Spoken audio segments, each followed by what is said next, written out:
Ladies and gentlemen, good evening and welcome. It's now time for the feature bout of the evening.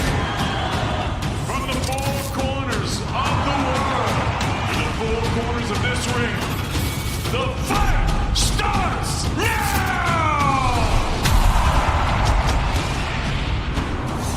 This is something that comes along every now and then in generation, and it's special. And there's no hype. I'm telling you, it's special. No respect to this guy. Let's go. Now he's got that fire in himself. You better believe it now. That was something special. Canelo gets the win. 20 rounds, 12 team victories. It is over. Your professional record, a perfect one. Remember, capture the body. Great finish from a great finisher. It was Lamb versus Lion. And still the undisputed champion of the world.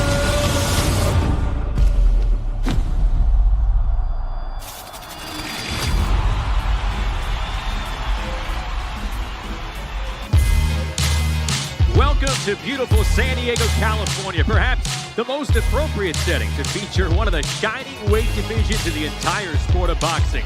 One of the pillars of the super flyweight class will share the ring with a young champion looking to be a game changer at 115 pounds. We are getting you set for Chocolatito Martinez here on Before the Bell. Welcome inside, everybody, to the Pacheco Arena. Justin Shackle getting you set up here on Before the Bell, and the former junior welterweight champion of the world, Chris Algieri, will join me in moments. Later tonight on Dazn, Roman Chocolatito Gonzalez steps back inside the ring to take on the WBC flyweight champion, Julio Cesar Martinez. But before that main event, we have a stacked lineup in store for you, and it begins right here on Before the Bell.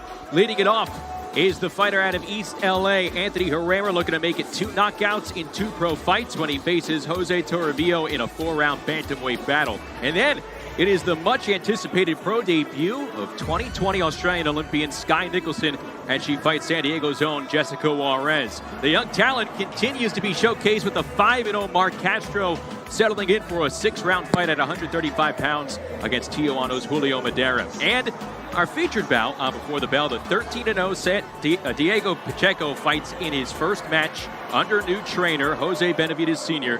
when he takes on the unconventional stylings of Gens Plano. Then our main card on Dazn beginning at 8:30 Eastern, 5:30 Pacific.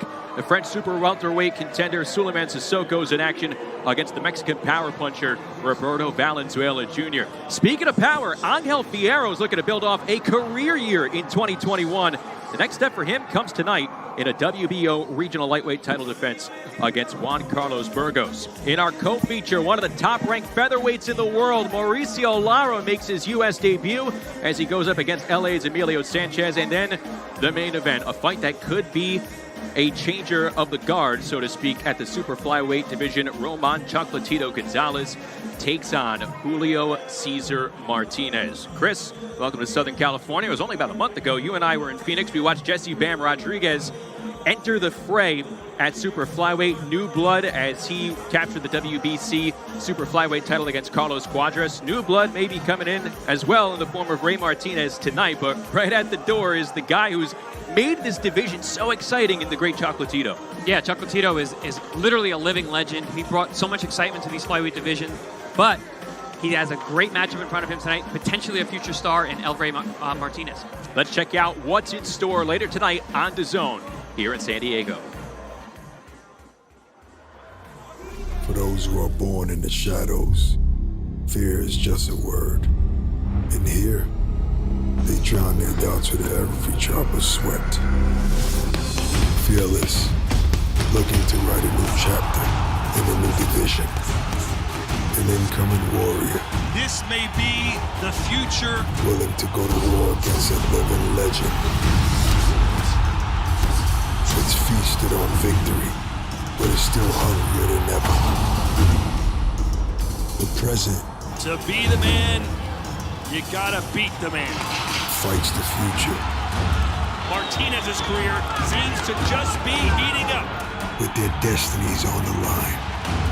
Can Martinez be a legend killer, or will the fairy book story that is Chocolatito's career add another brilliant chapter?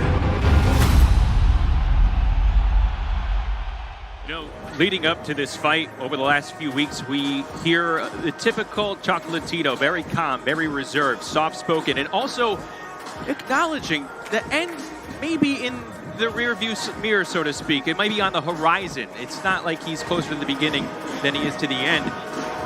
Then up until a few days ago in the pre-fighter meetings, you saw Chocolatito a little bit more energized and stressing the fact that he is in the best conditioning shape that he's been in quite some time. He feels like conditioning is going to be everything in this fight against Julio Cesar Martinez. Absolutely. As an aging fighter myself, it's very important to make sure that you cross all your T's, dot all your I's in the training camp, make sure that you're in great condition, because these young guys, they bring something that you no longer have. So Chocolatito is smart. He understands that he's been around the game a long time, understands that he needs to be in phenomenal condition to put out the way that he normally does and perform the way he needs to in order to beat a young champion like Martinez. Chocolatito Martinez coming up on the main card on Dazn tonight. Again, it starts up at 5:30 Pacific time here, 8:30 Eastern, exclusively on Dazn. Let's get going here with our card here on Before the Bell. 4 rounds in the bantamweight division, and turn it back into the ring. We welcome back David Deviante.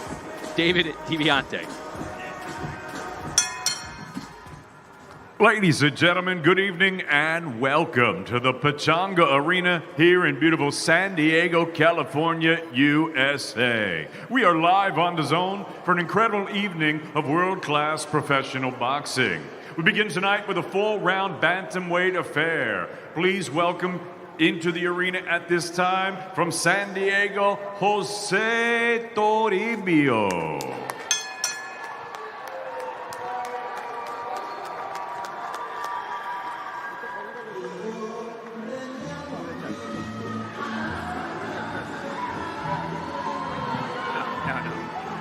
As you take a look at Jose Toribio, 29 years of age, a San Diego native, 7-4, with a knockout on his resume, and he makes his return as an active fighter for the first time since August of 2017.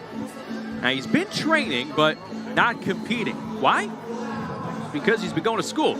He's a proud Aztec out of San Diego State, and he has hometown support behind him here tonight at Pechanga Arena.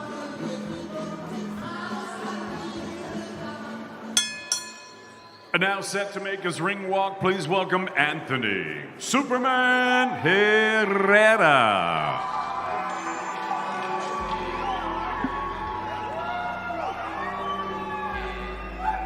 Cape and all draped over his back, Anthony Herrera making the ring walk for his second pro fight. A highly accomplished amateur with a punishing left hook who had Olympic aspirations cut short due to COVID-19. He is now looking to climb the ladder as a young bantamweight.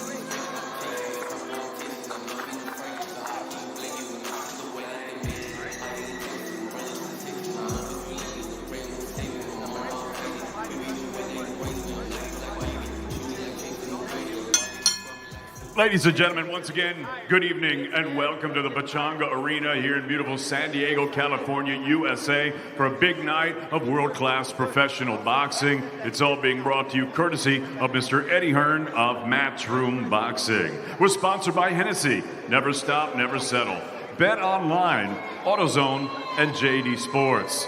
All of tonight's bouts are sanctioned under the auspices of the California State Athletic Commission. The commissioner is Peter Villegas. The executive officer is Andy Foster. Introducing your 3 judges scoring our first contest from ringside: Max DeLuca, Pat Russell, and Fernando Villarreal. And at the sound of the bell, your third man in the ring, referee Ray Corona. And now, ladies and gentlemen, 4 rounds of boxing scheduled in the bantamweight division. Introducing first, fighting out of the red corner, wearing the blue trunks with the gold trim. He scaled 118.2 pounds. His professional record, 7 wins against 4 defeats. He has 1 win coming by way of knockout. He fights out of San Diego, California, introducing Jose Toribio. Toribio. And his opponent across the ring fighting out of the blue corner. He wears the blue trunks with the red and gold trim. His young professional record thus far perfect, 1 fight, 1 victory, and that victory came by way of knockout. He scaled 118.6 pounds. He fights out of East Los Angeles, California. Please welcome Anthony Superman Herrera. Herrera.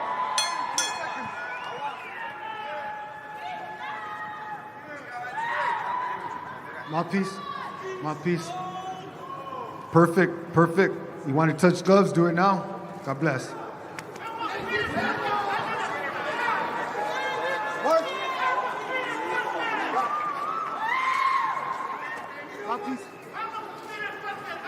Touching gloves optional here in San Diego to start us off on Before the Bell.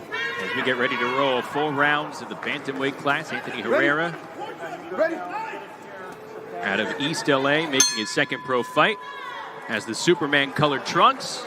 Jose Toribio in the blue and gold trunks. Alongside Chris Algieri, I'm Justin Shackle. We thank you for joining us as we get going here. Chocolatito Martinez later tonight from Southern California. I had the pleasure to call the pro debut of Herrera. Very explosive, very talented young man. And I love the pageantry of coming out with the Superman cape on. He said he really likes how there's more freedom in the program, that you can kind of show more personality. And he came out throwing haymakers in that first round in his first pro fight at Madison Square Garden back in November. Recorded a second round knockout over Jonathan Tejada. And he favored the left hook early in that one. And you see a nice combo. Yeah. Backed up by the left hand. He's actually rocked Toribio with 2 jabs. Toribio just came back with a good left hook of his own.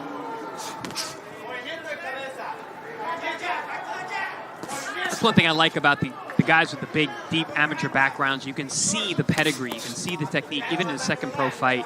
Good sharp punches, good jab, good judge of distance.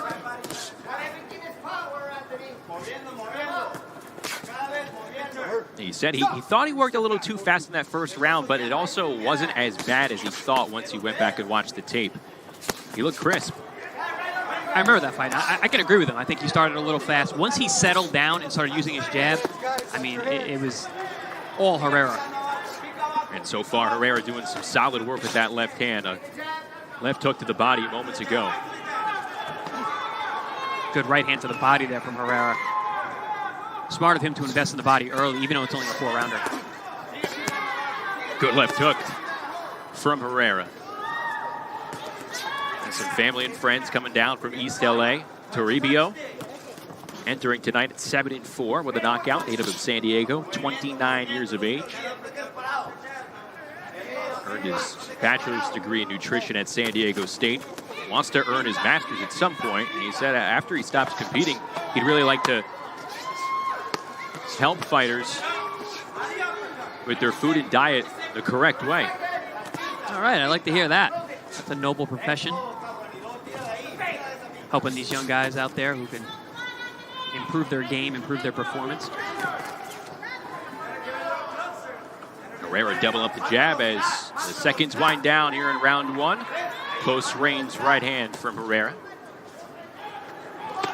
I like how he's being very aggressive to the body early on. The left hand to the body, followed by the right hook upstairs.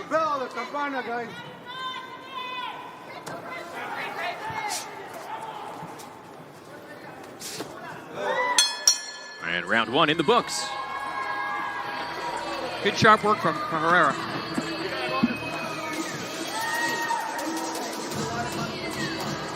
Now, Herrera said there's kind of an urgency to win every round in a 4-round contest, especially when you're starting out. And he kind of called it tricky. I have to agree with him on that. I hated 4-rounders. It's a weird dynamic, right? It really is, because, you know, first of all, it's even rounds. So if you lose 2 rounds, you're looking at a draw. If you get knocked down, you're literally fighting out of the hole there.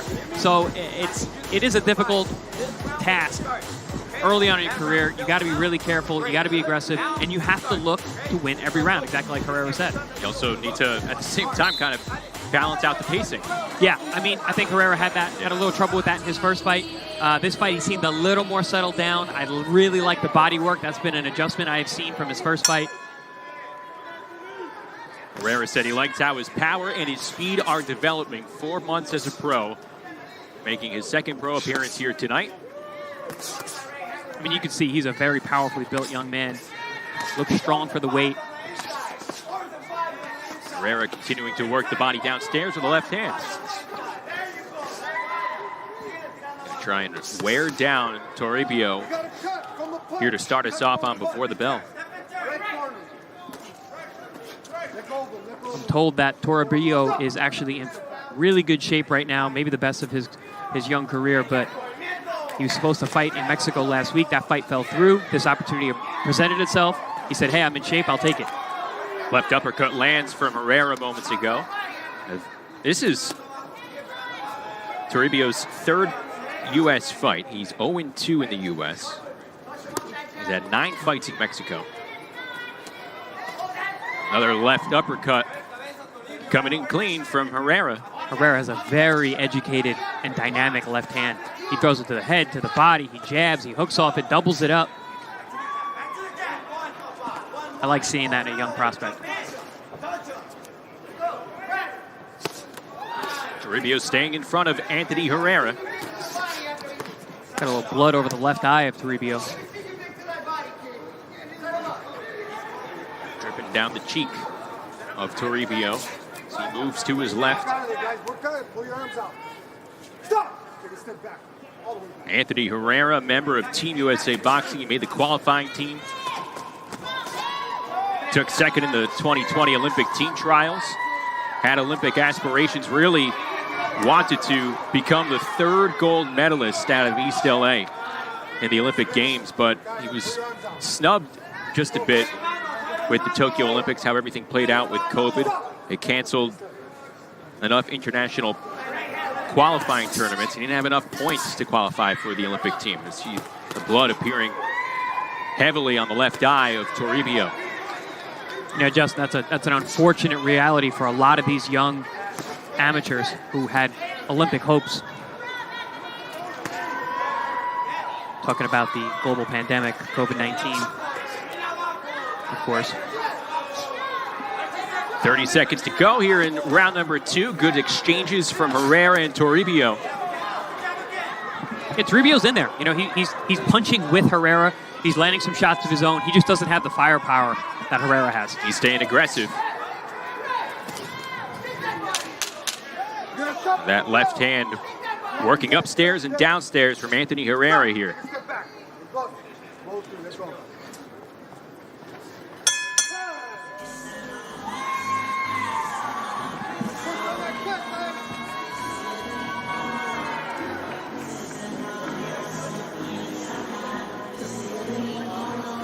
Here we see Herrera with that busy left hand, big left hook upstairs, throws that right hand as kind of a range finder, rips that left hook right at the chin of Toribio, makes him take a backward step. Here we just see more of Herrera being aggressive, being very busy with the left hand. And like I mentioned in that opening stanza, really focusing on the body as well. Good adjustment then from what I saw in that first fight, Herrera's debut.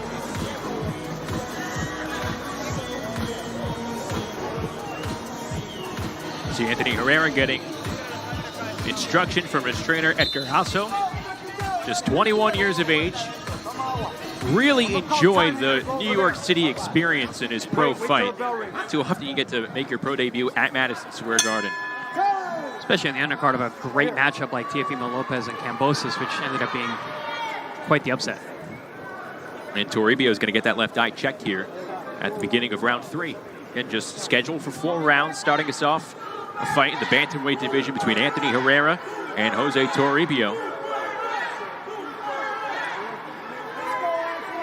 And the fight will continue. Gave a little bit of a long look there by the doctors, but got the okay. There's some blood appearing on the right side of the nose of Jose Toribio as well. And Anthony Herrera here in round 3 letting the hands go a little bit. I like that upward angle jab that Herrera's throwing. He kind of switched it up. It's a hybrid, there it is again. It's a hybrid jab, lead uppercut. As you mentioned, that blood coming from the nose, that's the kind of shot that can definitely crack that nose. The pace being picked up by Herrera, but Toribio standing right in front of him trying to battle back. And, you know, he's punching with the young Herrera, and I mean, that's the way to go. If you got a guy as strong and as physical as Herrera is, you want to punch with him, try and catch him with something big. Good body shot there from Toribio. Ooh, beautiful double right hand, uppercut, overhand right from Herrera. On the left hand to the body, and then that left hook causing Toribio to take a step back. Another left uppercut. The angles now on display from Anthony Herrera. Excellent stuff from Herrera, really showing his class.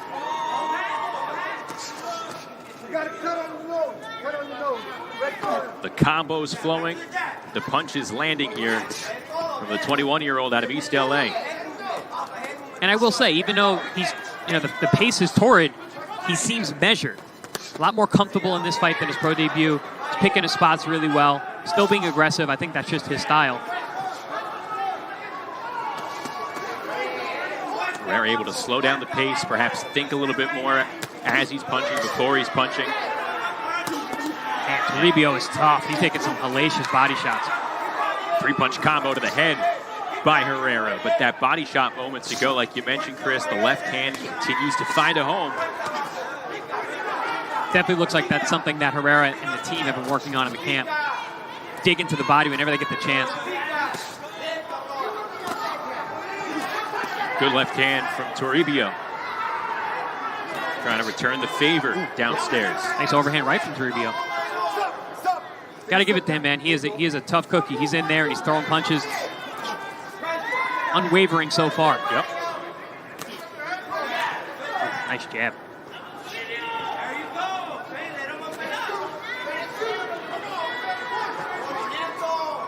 You know, Herrera is one of those guys that I really think that more rounds will benefit. I think he'll be able to settle down even more than this, really use that jab, set things up.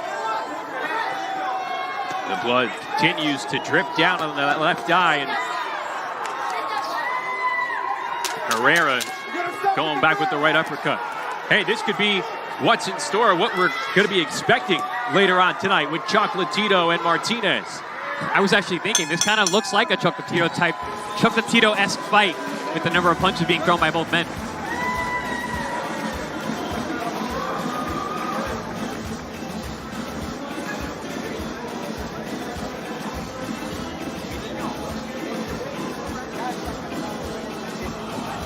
More beautiful work from Herrera here. Really letting those hands go whenever he gets inside. Digging with both hands, finishing with those strong lefts. Double, tripling up punches there. We see him doubling the right hand with the uppercut and then the overhand. Both shots landing pretty clean.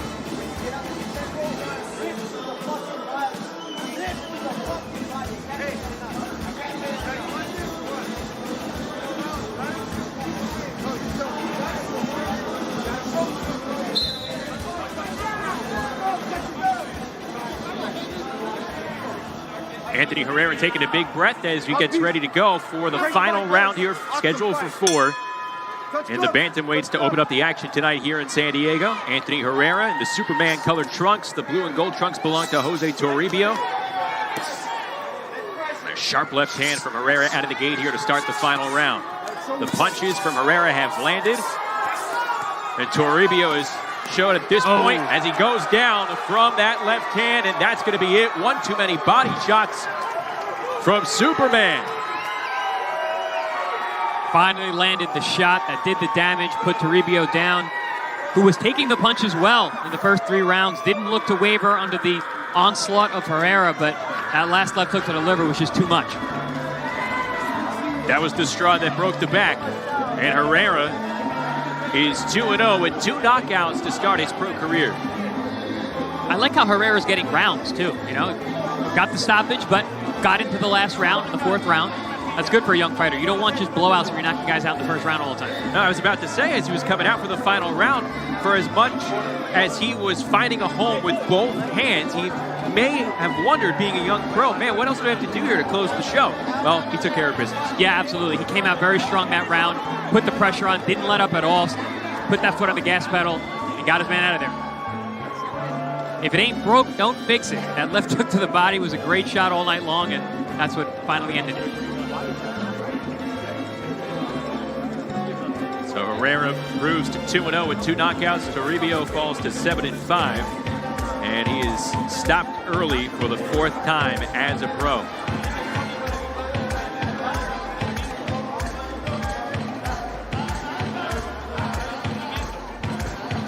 Herrera gets the cape back on. Removed the Clark Kent shirt and tie and went super style here in Southern California.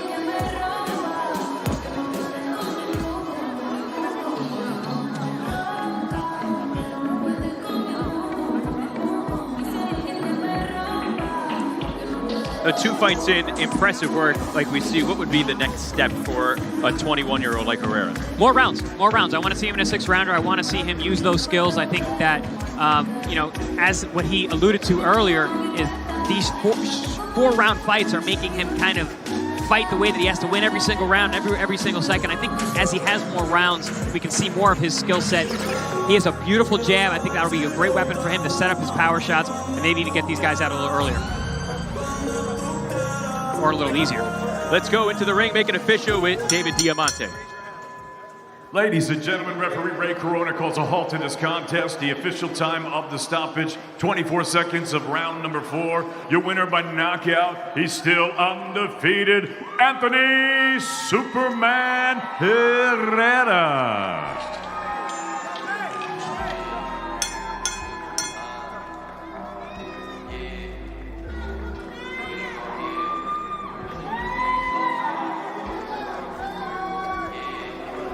So you see Anthony Herrera posing a few times. He was posing on the scale. Has the superhero posing down to a science despite just 2 pro fights. So we were saying how he kind of enjoyed the freedom you have as a professional in the pro game. Probably not there as much as you're training to go to places like the Olympics, competing at a high amateur level, but the pro style seems to suit him. Yeah, absolutely. I've heard that often from high-level amateurs. You have to wear a uniform. You can't really show yourself. You can't be out there and show your personality. I really like guys who are taking advantage of the pro opportunity to show what they got, have that pageantry, put on a show. Listen, at the end of the day, this is entertainment, and you got to entertain. Well, he certainly did. He threw a lot of punches, high-volume punches, as we take a look at some of the highlights here. The fists were flying as well from Anthony Herrera. The combos were there, but that left hand really stood out, Chris. Yeah, absolutely. You said high volume, but he was exceptionally high with that left hand. Punch variation was beautiful. He used the jabs, he used the left hooks, it went to the body. The uppercuts are fantastic. Excellent work from the young 21-year-old Herrera. And Anthony Herrera is joining us here on set after his 2nd pro victory over Jose Toribio. Anthony, Chris and I were saying that you watch some of these highlights here, man. The fists were flying, but coming out of the corner for that 4th round, for as many punches as you were landing, were you wondering, man, what else do I have to do to put him down? Unfortunately, in the 1st round, I landed a right hand on the top of the head, and I wasn't able to use it the way I wanted to, so that kind of stopped a little bit took a little bit away from my arsenal, but hey, man, I still got the job done. I just, just gotta be careful, but that's what happened. I would say he compensated nicely with his left hand. That was busy. Right. I had to use it. I had to stay busy somehow, but it's just got to be careful.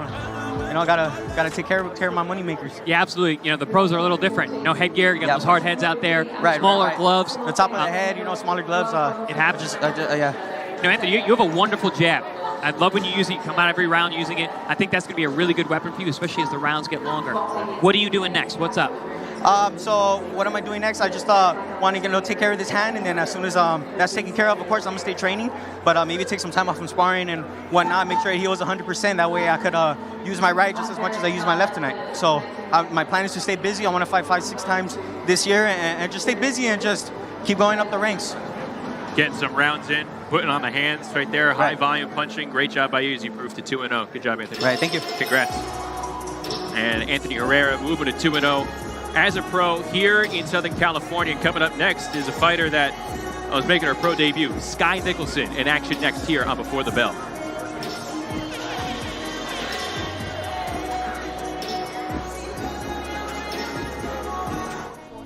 Now, 150 amateur fights, Commonwealth Games gold medal, world bronze medal, represented Australia in 30 other countries around the world, and just really excited to take that next step. Boxing in the UK is absolutely booming, especially women's boxing, so to base myself over here and get that exposure on those big stages, I'm very excited.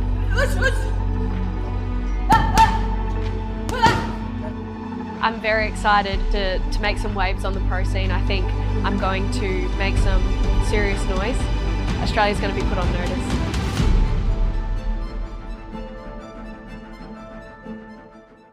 It'll be Skye Nicholson going up against Jessica Juarez, a 3-0 fighter out of San Diego, 22 years of age for Jessica Juarez. And Skye Nicholson's 26, a high amateur pedigree.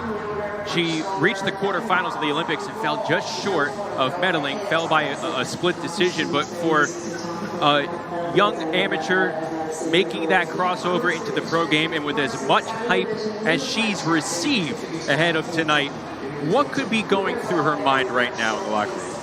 Well, I mean, it's always different. Even for these high-level amateurs, stepping into the pro ranks is a whole different thing. We spoke about, with Anthony, about the gloves, the hands, smaller gloves, no headgear. You know, there are some finer points to the pro game. And on top of it, man, you're going out there to kill. This is the pros. You're looking for knockouts. So there's a lot going through your head, a lot of pressure on yourself. But I think that someone like Nicholson, who has been to the high level of the amateurs, she understands that pressure. It's made her be who she is.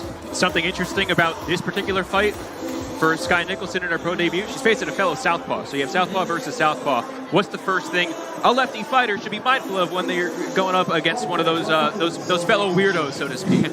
Well, you know, someone with an amateur pedigree like Nicholson, I'm sure she's faced many Southpaws at the international level. They're a lot more common in the high-level amateurs than they are in the pros. But you got to be careful with your feet and your head. I mean, those are the things that are always different when you're dealing with Southpaws.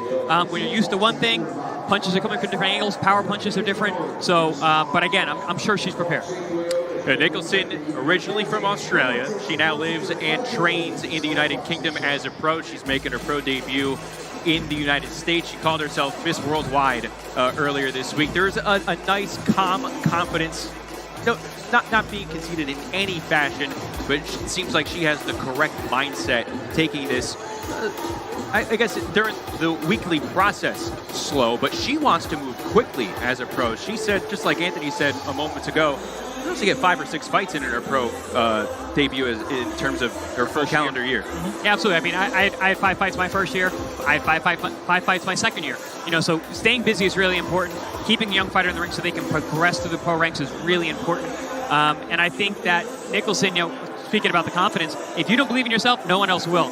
In the pro games, you need to have that confidence. You need to be almost delusional and obsessed about how good you are so you can go out there and perform. What's going to be the first thing that you will watch for when you know a new pro with this much hype is getting into the ring? How do they react the first time they get hit? What happens when you get hit in the nose the first time? I mean, the pros are different, so I always like to see first-time pros what happens when they get hit. Nicholson, Juarez moments away from starting. Let's go into the ring and get it going with David Diamante.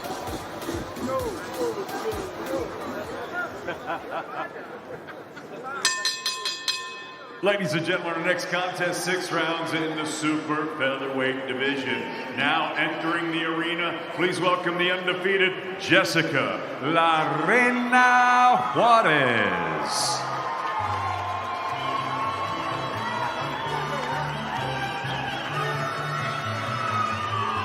"22 years of age, out of San Diego, 3-0, 1 knockout. Jessica Juarez getting ready to go. This is only her second fight since January of 2019. She had a baby boy. Oh, that'll keep you out of the ring. Yes. Name's Christopher. He'll be turning 1 next week. Good name. Very happy mother.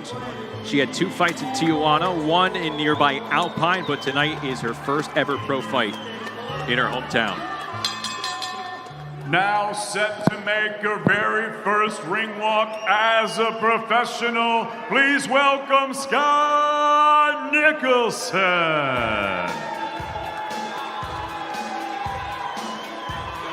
the 2020 Australian Olympian. She represented her country at the Tokyo Games, fell just short of a medal. Grew up in Australia, now living in London, has dual citizenship as a young pro, and she inked a deal with Matchroom late in 2021. And like we said, she does not plan on wasting any time versus inferior opponents. She says she wants to make statements early.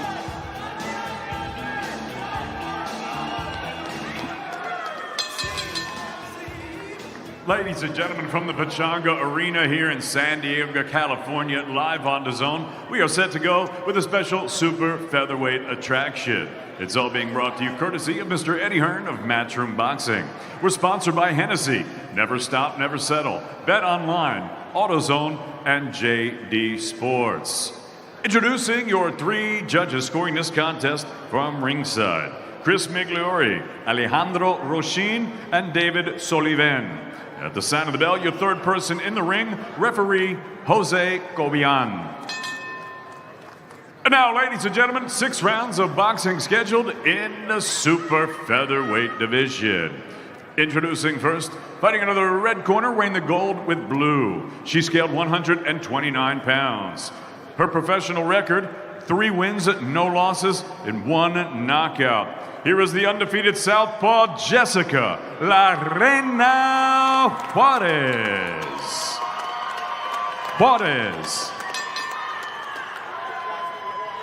And her opponent across the ring, fighting out of the blue corner. She wears the white and green with black piping.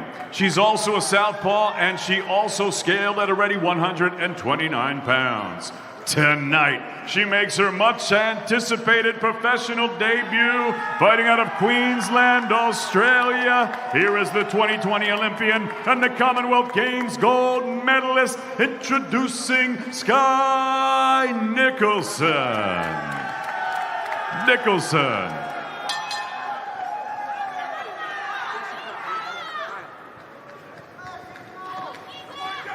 You've been given instructions, protect yourself at all times, mouthpiece in, come back with the bell. Good luck.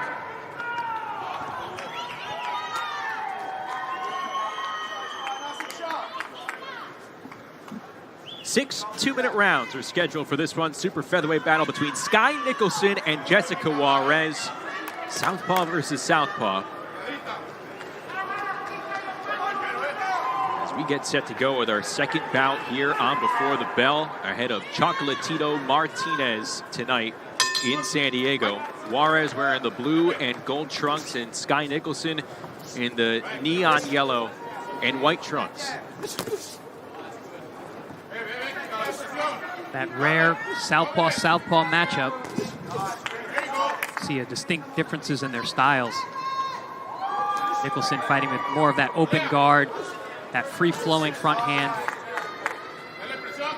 As she mentioned, her natural ability as a fighter demonstrates how evasive and hard to hit she can be defensively. I think you're seeing that right out of the gate with how she's standing. Absolutely. She has a great judge of range. Her in and out, which you often see at high-level European amateurs, is pretty common. That in and out, that ability to just pull just outside your opponent's range and step in and do that, land the jab. Obviously, she feels very confident in her judgment of range because she fights with her hands down. We asked her what her reach was, and like a lot of boxers, they don't know their reach off the top of their head. But she said, look, I don't know my reach, but I know I have really long arms for my height. And she said a lot of people would tell her that. But she said the range is deceiving. I combine it with my accuracy, my timing, and I'm going to be able to hit people where they don't think they're going to be hit. Yeah, I can see her right away. She uses her shoulders really well, too. That rotation of her upper body actually adds length to her reach because she's using her shoulders. Stepping in, stepping out, rotating those shoulders, changing levels. A lot of good upper body rhythm and movement from the pro debuter. Jessica Juarez trying to find an opening here as the first round winds down. Juarez needs to be careful. Ooh, good left hand from Juarez. Right on time. I was going to say, she needs to be careful not to be mesmerized by the movement of Nicholson.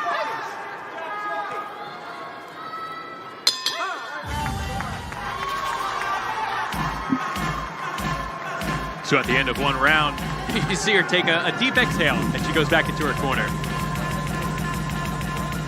Good to get that first round of your pro debut behind you. Here we see Juarez just touch with that left hand to the chin of Nicholson. Nicholson doing a good job of using that in and out. That one timed a little incorrectly. Juarez was able to catch her with a big left hand, ran right into it. And that's what I wanted to see from the top. What happens when you get hit with that shot in the nose? Nicholson took it well. Yeah, those were the punches you were talking about. Oh, it's gonna happen. Nicholson has her trainer Eddie Lamb in her corner, her head coach Al Smith back in the UK, keeping a Jocko ready for the title defense next week in Nottingham. As we get ready to go with round number 2 scheduled for 6 between Nicholson and Juarez here on Before the Bell.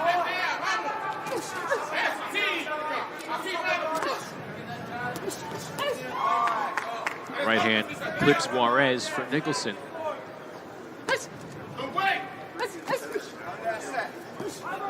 And Nicholson flashing some of that good speed. Quick with that lead hand. Again, utilizing that in and out style.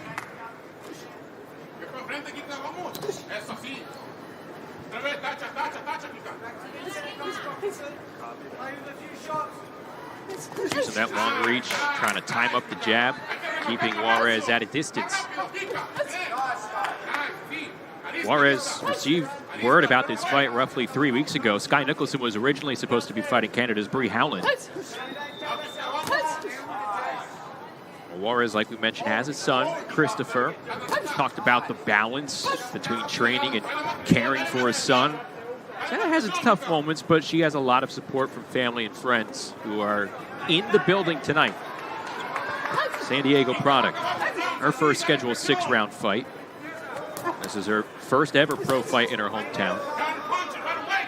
Mentioned that 3-0 mark, but the combined record of her opponents is 2-19. Still, she says she can handle a lot of punches, and she's stayed right in front of Nicholson so far. Yeah, Juarez looks sturdy. Nice left hand there again from Juarez. Doing a good job of closing the distance. She's getting picked apart from the outside, but when she gets in, she's picking her spots well. Another right hander from Juarez. Good up jab from Nicholson as round 2 comes to an end.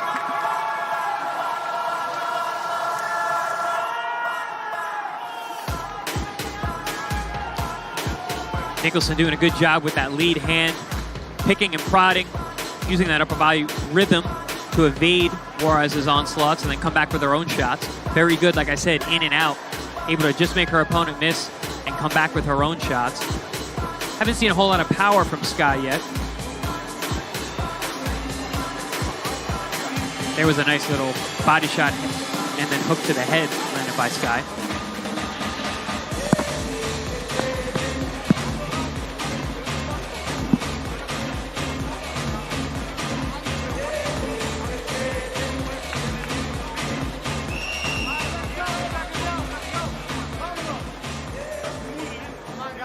Getting ready to go for round number 3, scheduled for 6 2-minute rounds.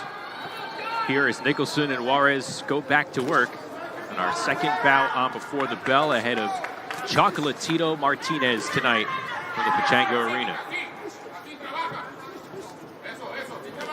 I like the footwork from Nicholson. She does a good job of moving laterally, side to side, along with that in and out and that upper body rhythm. Makes it pretty difficult to time her, especially with those long arms. Another jab came in on Juarez. Misses with a left hand. And Nicholson needs to be careful. Juarez is getting closer and closer with some of those overhand lefts. Good jab there from Nicholson. Nice and accurate. Timely once again. You're just waiting, though, for Nicholson to make the attack, right? Yeah, I want to see that left hand. I want to see her. You know, she's been landing the jabs well, through a couple of those left hands to the body, but I would like to see what happens when that left hand comes over the top.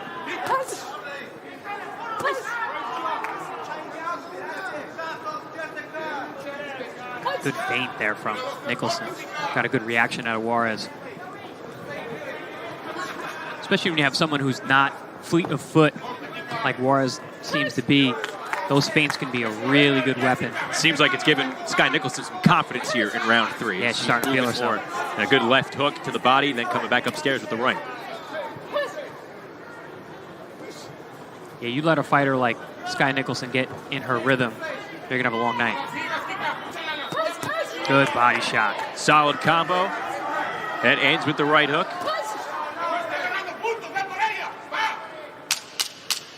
Yeah, she's moving and grooving now. Brushes Juarez with another jab. And the footwork. A little showmanship from Nicholson as well. Juarez ends it with a left hand. As round 3 comes to a close, that was the most comfortable that we've seen Skye Nicholson so far in her pro debut. Not mad about a little showmanship when you find your rhythm, start feeling yourself. Which is good because we got to see Nicholson open up a little bit more, let some of those left hands go. He's been very busy with the right hand, but this last round, put some power shots behind it, like that. Nice combination, left hand to the body, right hook upstairs. Set up by a feint. Feinting the jab and then down low, back upstairs. Good work.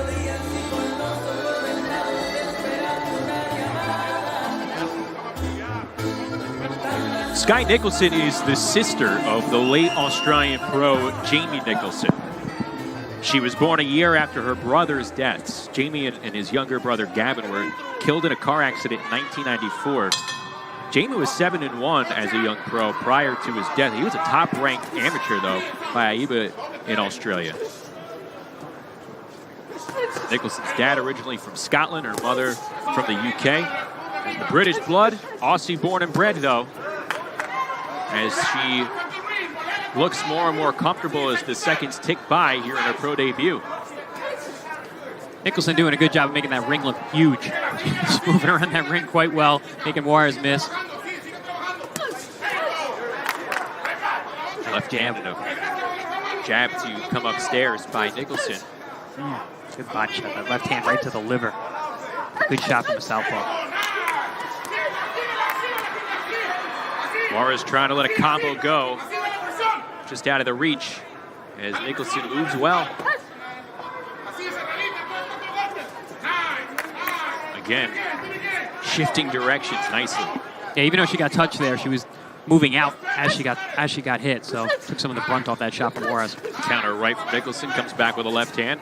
It's been holstered for much of the fight, but starting to find a home toward the body of Juarez. Yeah, you see Nicholson starting to take more chances with that left hand. The right hand's very free-flowing. She got that lead hand working upstairs, downstairs. As a counter, as a lead.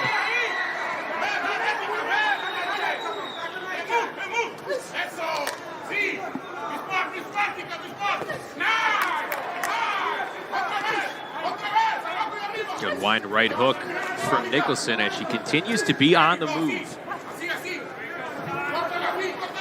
Yeah, she's really not letting Juarez get set. You can tell Juarez, that's what she wants to do. She wants to get in front and bang. A snap jab from Nicholson.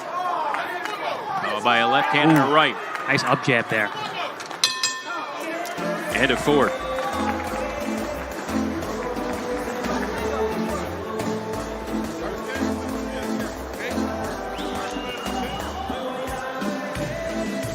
Nicholson and Juarez through 4 rounds.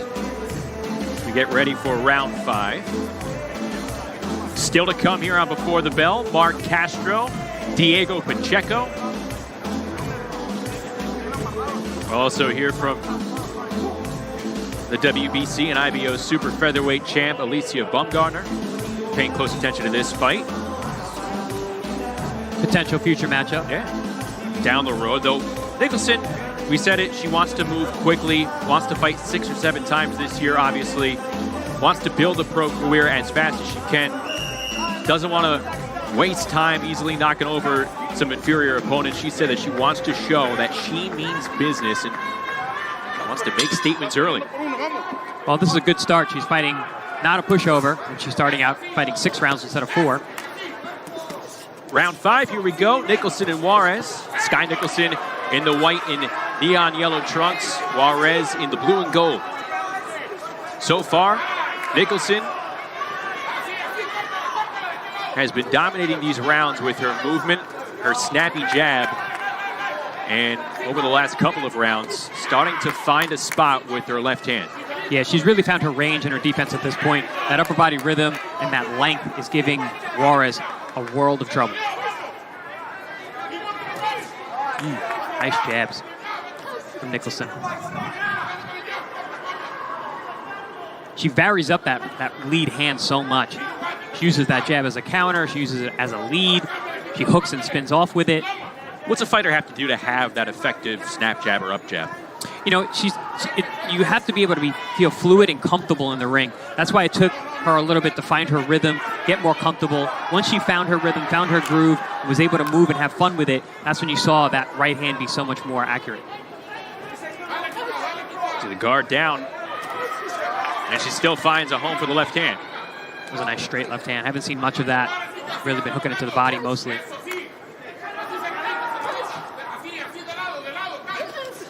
Good right hook. The hand of Juarez. Doing a good job of walking Juarez into those shots. You know, they're not the hardest shots in the world, but timing is really offsetting Juarez, keeping her from mustering up any kind of attack.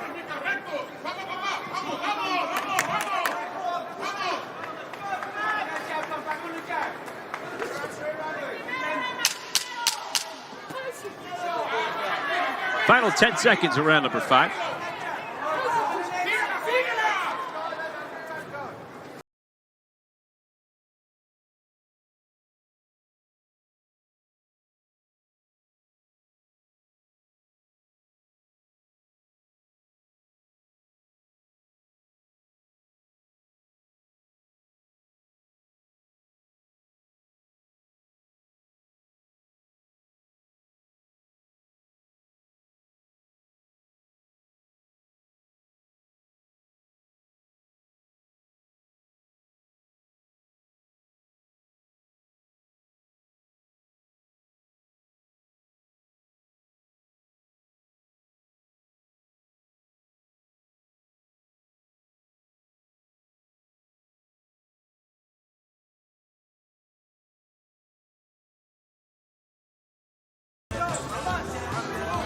Nicholson racking up the number of punches and the number landing. But like Chris said, limited in the power department as we get going for the final scheduled round in Skye Nicholson's pro debut against Jessica Juarez, round number 6, final 2 minutes. Jessica Juarez, big shot there. Juarez coming out with a fire under her. And now she's picking up the pace. She's coming forward. Now let's see how Nicholson reacts. Where was this 3 rounds ago? Jessica Juarez lives about 15 minutes away from the Pacheco Arena, has family and friends throughout the arena. And that left hand coming out frequently from Juarez here around number 6. Nicholson doing a good job again evading the punches. Yeah, she had to stem that early flow from Juarez coming forward. She landed 2 really good left hands over the top. There's a left-hand attempt from Nicholson. Partially blocked.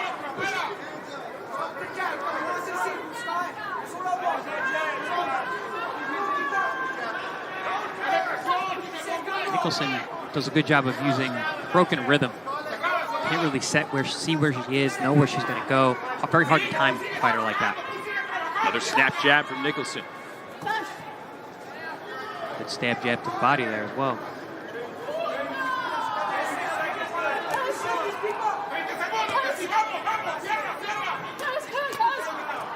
Solid 3-punch combo. Able to swipe Juarez with a right hook. That's one thing I think that the Nicholson team, when they go back and they watch this video, and maybe they want to work on in training camp, is letting those hands go. Combination punches. You know, she's obviously got a great footwork, has a great lead hand, but in the pros, you got to throw combinations in order to do some hurt. This is the hurt business. Could it be coming after she maybe loosens up a little bit after making her pro debut? Potentially, but I think she looked pretty loose in there tonight. Once she found her rhythm, and maybe round number 2, 2 and 3 is really where she found herself. different ways of finding rhythm, I guess. Yeah, absolutely. Offensive rhythm can be difficult at times and different than defensive rhythm. So Skye Nicholson looking very impressive in her pro debut. That fan-friendly, slick southpaw style that her manager Paul Reddy advertised was on display front and center. Able to accurately land punches, time it up nicely with that long reach. And she's all smiles. Deservedly so. Oh, she's a pro boxer now. Should be much to be happy about, especially making your pro debut on a stage like this.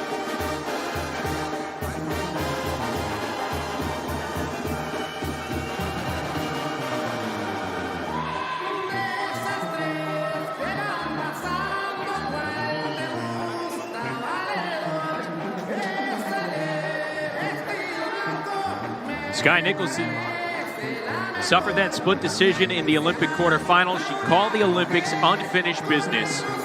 She fully intends to compete in 2024 in Paris. There's a long time between now and then. We will see. But here she checks off pro debut on her boxing career. Let's go back inside the ring with David Diamante. Ladies and gentlemen, after 6 rounds of boxing here in San Diego, we go to the judges' score totals. David Soliven and Chris Migliori both scored the bout identically, 60-54. Alejandro Rochin scores the bout 59-55, all three for your winner by unanimous decision. From Queensland, Australia, Skye Nicholson.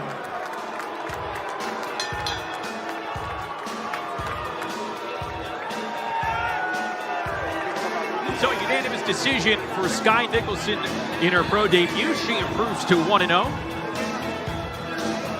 Jessica Juarez winning a round on one scorecard. She falls to 3-1. And Skye Nicholson, after signing with Matchroom late in 2021, a lot of hype, a lot of media requests coming after her signing a multi-year deal with Matchroom. Probably elongated the time period between signing and making her pro debut tonight. Finally over, got through the entire fight week process, full festivities there, got inside the ring. You saw the big XL after round one. Overall, your thoughts? You know, I think she showed a lot of herself, a lot of her style. She's got that high-class international style, that in and out, that jab, that movement, that shoulder rhythm. She's got a great style, I think, that she can really build on, especially when she puts offense on top of the defense. I think when we watched her come out, we saw the quick movement, the evasiveness that she talked about. How, I guess, rare is that for a fighter just starting out as a professional and putting that on display? It takes a lot of confidence. You have to believe in your ability to understand where your opponent is, to get away from punches. You know, it's dangerous in there. You don't have headgear on. You got small gloves. You got professional fighters in front of you. So to go out there and fight with that kind of upper body rhythm with your hands down shows that she has a lot of confidence in her skill set. Here you see some highlights between Nicholson and Juarez as they go at it here.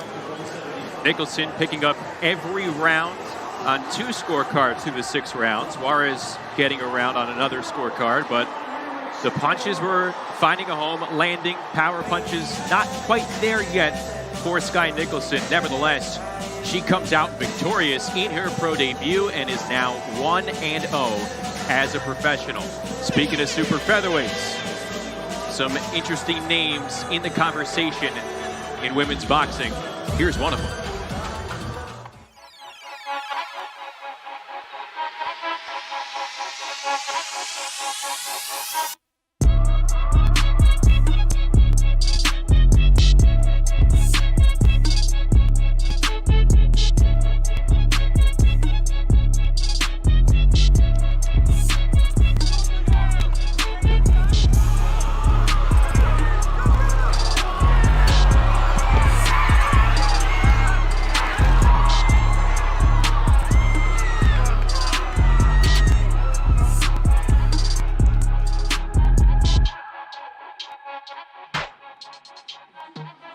Back here on Before the Bell, along with Chris Algieri, I'm Justin Shackle, and we're joined by the champ, The green belt holder here, Alicia Bumgarner, super featherweight champion, and we just had a couple of super featherweights in there. Great to see you. I know you were watching off a monitor. First impressions of Skye Nicholson? On display, I think it's perfect for the sport. It's growing, it's elevating. So again, it's just dope to see. What jumped out at you the most with her game? You know, I think she used the ring. You know, she used her distance. She established. It's kind of difficult to spar a southpaw, but she used her distance perfectly, and she showed that her shots were cleaner. And so she definitely showed the judges like a clean fight. Yes, absolutely. I mean, you've got your beautiful, brand new WBC belt over your shoulder there. We saw the replays of your fight, and you had a little giggle on your face.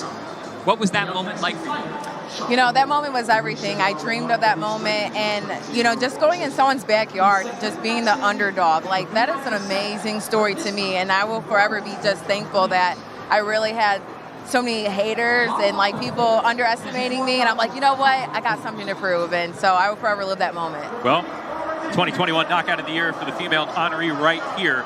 That's 2021. We're 3 months into 2022. What are you looking to do here this year? You know, there's a lot of interesting possibilities that we have this year.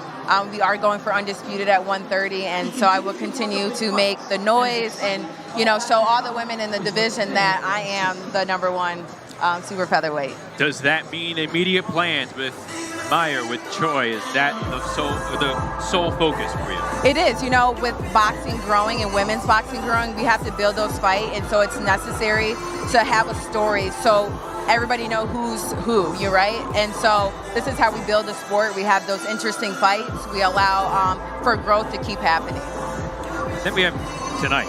Yeah. I mean, we have obviously women's boxing skyrocketing right now. We'll get to April 30th with Katie Taylor and Amanda Serrano. Here tonight, though, Roman Chocolatito Gonzalez, Julio Cesar Martinez. What intrigues you about that matchup? You know, boxing, right? So just exciting. You know, we know that they bring the fight. We know that the crowd is going to be on their toes. Again, it's been a firefight from the beginning. So now we get to see another one. We get to just see an awesome night of boxing, and I'm just excited to see that. How much experience do you have with the Mexican style of fighting? A lot of experience. You know, with boxing, you see a lot of styles, and so that's a prominent style that you see quite a few times throughout your career. And so we know that's a lot of punching that's coming forward, and so you just have to be prepared for those moments. Now you're here. You took notice of what was happening with the two women in the ring there. April 30th. Yes. The big room at Madison Square Garden. Katie Taylor, Amanda Serrano. What was your first reaction when you heard that they were going to be at MSG, but it was going to be upstairs?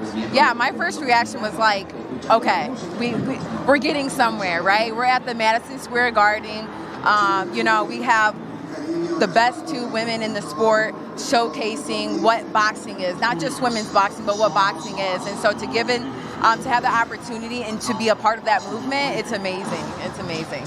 It's going to be happening April 30th. Here is more on Taylor Serrano. The plan 100% is Amanda Serrano at Madison Square Garden.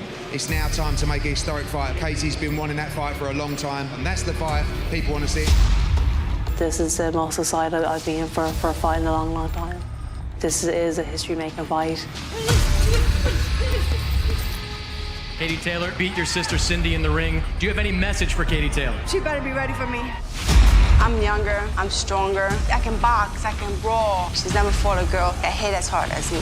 Talk is cheap. It's very easy to talk about fight. I don't think it's anything that I've never seen before. We have undisputed champion versus a 7th division unified champion. It's the biggest fight of all time in women's boxing. We're gonna go out there and we're gonna showcase a hell of a fight. Once we go in that ring, we let our hands do the talking.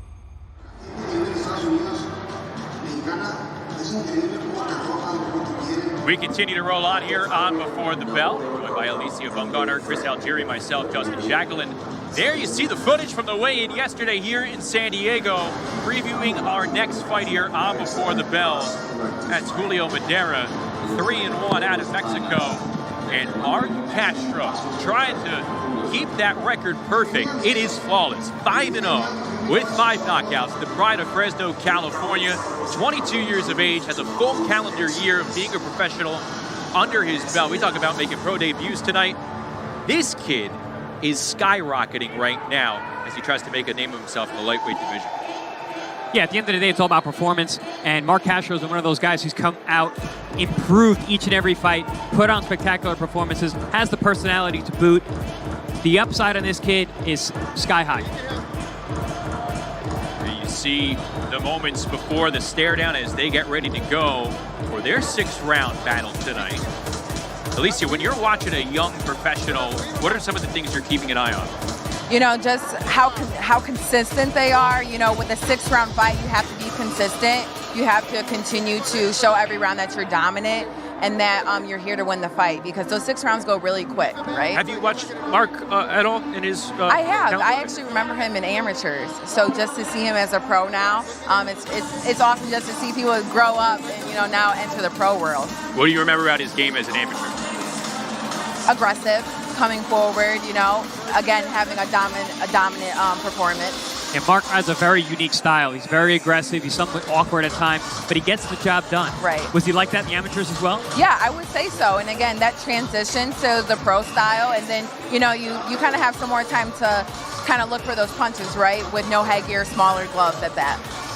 We have Mark Castro coming up, Diego Pacheco, our featured bout here on Before the Bell, and then the main card starting up on Dazn at 8:30 Eastern, 5:30 Pacific. The main event there, Roman Chocolatito Gonzalez and Julio Cesar Martinez. I mean, while we have you here, keep picking your brain about women's boxing. What are some of the fights ahead of Taylor Serrano that you're looking forward to?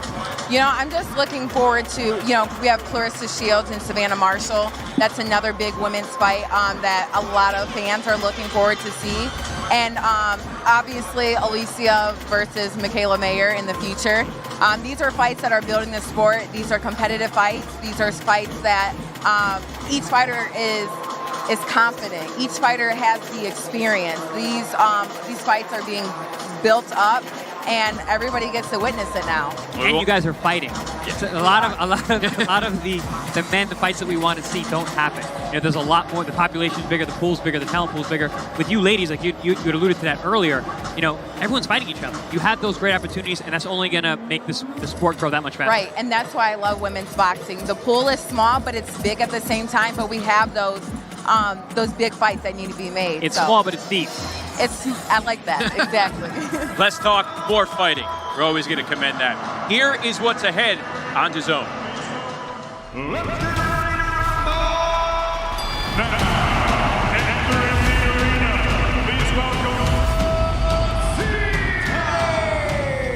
Here we see Tego with a nice right hand. Meet the future of boxing, Ryan Garcia.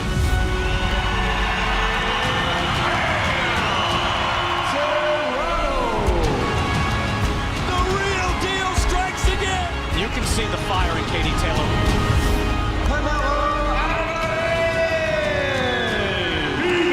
Bevo is the most dangerous opponent for Canelo. Canelo Alvarez, this is a champion in his prime. The fight starts now! Third bout of the night, ready to go here on Before the Bell. Let's toss it back inside the ring with David Diamante.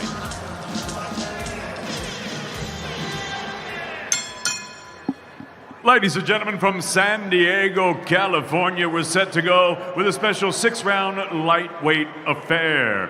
Set to make his ring walk, please welcome Julio Duro Madera.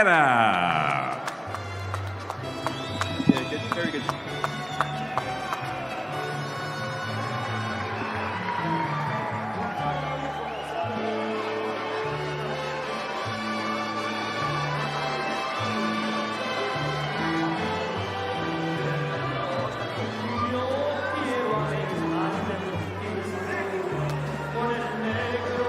See Julio Madera making his ring walk, 23 years of age, 3-1 record with 2 knockouts. Nicknamed Duro, which means lasting and tough in Spanish. Duro. And now entering the arena, please welcome the undefeated Mark Castro.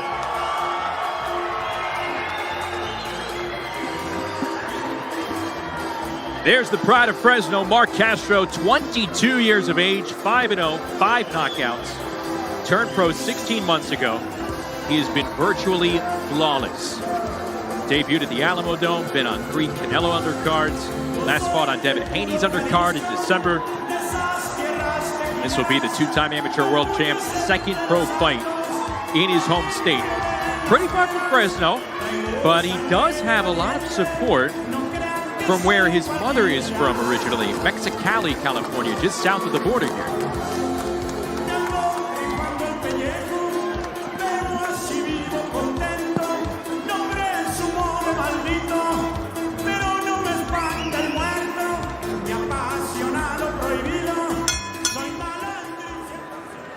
Ladies and gentlemen, from the Pechanga Arena here in San Diego, California, USA, live on Dazn, we are set to go with a special lightweight attraction. It's all being brought to you courtesy of Mr. Eddie Hearn of Matchroom Boxing.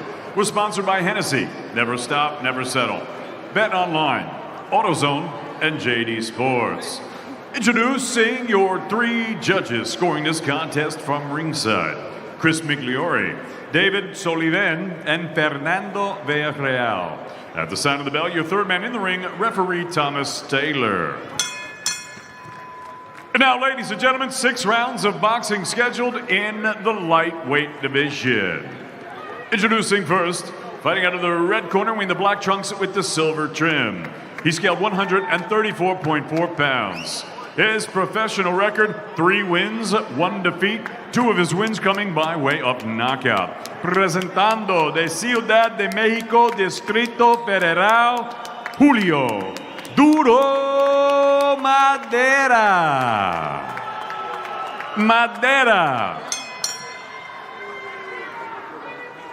And his opponent across the ring, fighting out of the blue corner. He wears the silver trunks with the black trim. He scaled 134.8 pounds. His professional record thus far perfect. 5 fights, 5 victories, all 5 victories coming by way of knockout.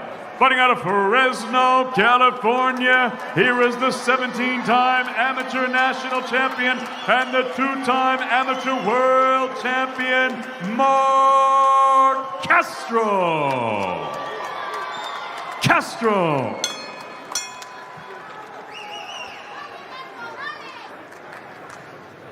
Okay, gentlemen, belt line is good over here.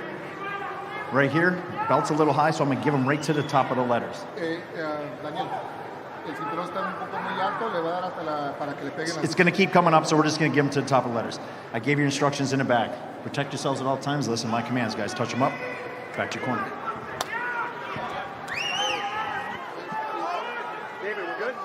Tom Taylor giving final instructions. Mark Castro going for his 6th knockout in his many pro fights. Against Julio Madera.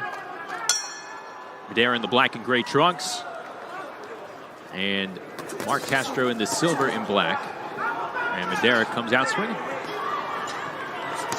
Word on the street is this Madera is one tough cookie. Not coming here to lay over. He's just 23. He only started boxing when he was 18. And received notice of this fight about a month ago, but looks the part. Let's see if he can fight the part. His last fight came back in August. This is his first U.S. fight of his brief pro career.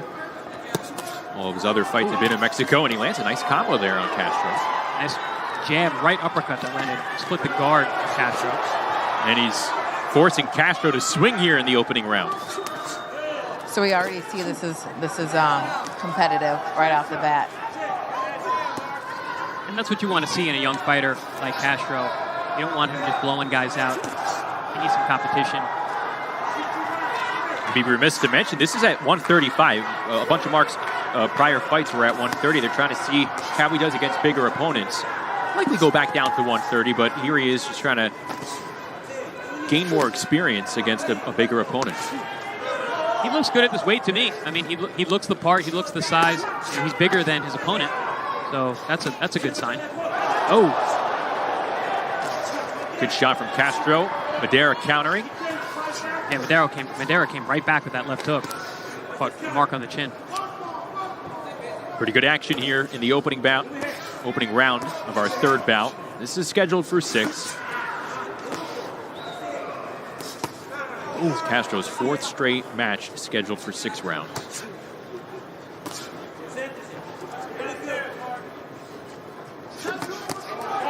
Left uppercut coming inside for Madera. Castro coming back with a right hand. Oh, good right hand there from Castro. He's timing that tick-tock motion of Madera as he goes left and right. We got another one. And the jab landing. Solid 4-punch combo from Castro, some landing. Madera doing a good job keeping that guard tight. Because with Mark, you don't know where those punches are coming from all the time. I think Madera also is doing well by establishing that jab and just keeping that jab in his face, keeping Castro guessing.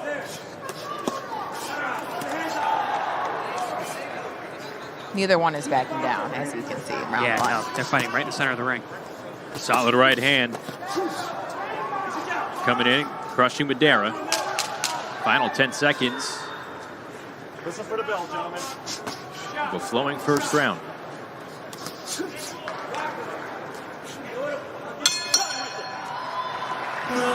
Very good opening round. Madera certainly presenting something different for Castro as a pro.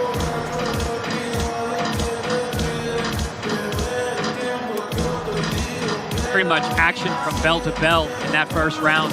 Madera was okay with stepping in the center of the ring and exchanging with Castro. Those 3 minutes. Castro doing a good job fighting from the outside, using his jab, setting up that right hand right over the top there.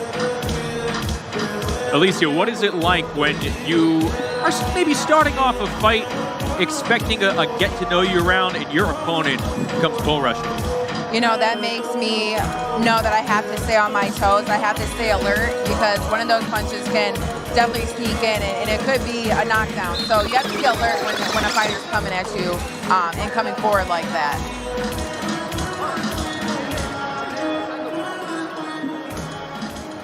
And then also not to gas yourself out because, you know, he's coming forward. So again, still understand that we have 5 more rounds to go. Excellent point. A lot of times these young fighters can get excited, kind of shoot their wad early. Mark Katrep, the silver trunks with the black trim, trying to begin what he hopes is a very active year on a high note. Madera with the black trunks and gray trim. I like what I'm seeing from Castro here. He's shifted his style now to fighting behind the jab. We haven't seen much of that yet in his early career because he catches guys so early. But now he's got someone in front of him who's solid, who's coming forward, who's punching back. Oh! And Castro goes down.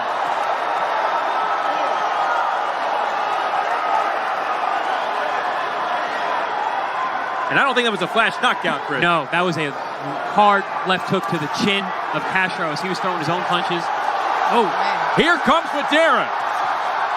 This could be his one and only chance. He's going to try and take advantage. Good hold. Yes, yes. A lot of young fighters do not know how to clinch. Clinching is not illegal. Excessive clinching is. Fighters need to know how to do that, especially when they're hurt. Adversity for the first time as a pro for Mark Castro. Another left hook eaten up by Castro. And Madera is landing clean shots here in round 2. Yeah, he's not seeing that left hook coming from Madera. Blood from the nose of Castro. Again, this is when you get on your bicycle and you start jabbing, you know, kind of, you know, separating your distance from him. Just to gather himself. Right. Castro's doing that pretty well. He's staying long. And now solid combos coming, and Castro eats another one. Off the heels of a 3-punch combo and a good left hook thrown by Castro. He comes back with a counter, does Madera, and Madera with that left hand continuing to find a home right now. Madera doing a very good job of punching short in between the shots of Castro. Catching the punches that he's just not seeing. And also give Madera credit for taking the shots. He's got hit with some big punches as well. One thing about Madera, he's keeping his rhythm, and I like that. That's important in boxing, to keep your rhythm. 30 seconds to go. 3-punch combo from Castro. Connects with a jab. And a right hand from Castro.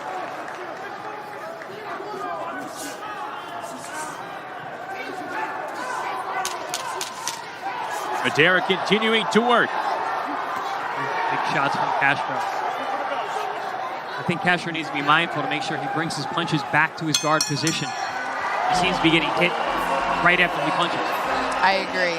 And kind of step back on that back leg, right? I feel like he's leaning forward a little bit, getting hit with more jabs than necessary. Yeah, he's so used to being so aggressive. He's a little bit over his front foot, allowing Madera to land shots just like that. Huge left hook. There's another look. Yeah. It floors Castro. That's the worst way to get hit with a left hook when you're trading shots. Hey. Furious exchange there. Second round. Castro had to dig deep, come back from some adversity. Listen, I'm going to establish my jab coming out this round. Let me take a breather. Let me establish my jab again, collect myself. Because again, he's coming forward, so you're going to have to break up his rhythm, throw some feints in there or something. You got to do something. The confidence is up for Madera, that's for sure. Julio Madera gaining a belief, perhaps, as he comes out for round 3, recording the second round knockdown against Mark Castro. He's scheduled for 6 at 135 pounds. Castro's catching Madera as well, but Madera just seems to be taking the punches better.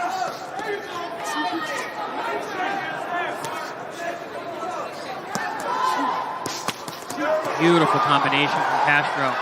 That was 6 quick punches from Castro. The majority landed. All set up by the jab. He has the length advantage. He's got a little bit of size advantage. He's got a better jab. He needs to use it.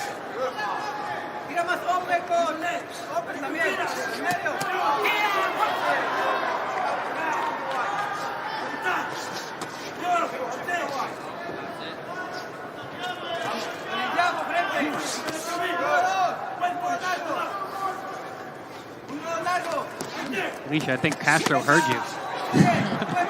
Yeah, you know, he's a lot more calmer this round. And that's important, too, to collect yourself. You know, we have 6 rounds. But then, again, be smart. And, again, keep establishing that jab. Collect those points. It can be tough for young fighters that kind of took that ego away. You want to get that back right away. Absolutely. Patience, right? Patience. That's the beautiful thing about the pros. You have more rounds. You have more time. More jabs, overharking right hand, moment to go from Castro.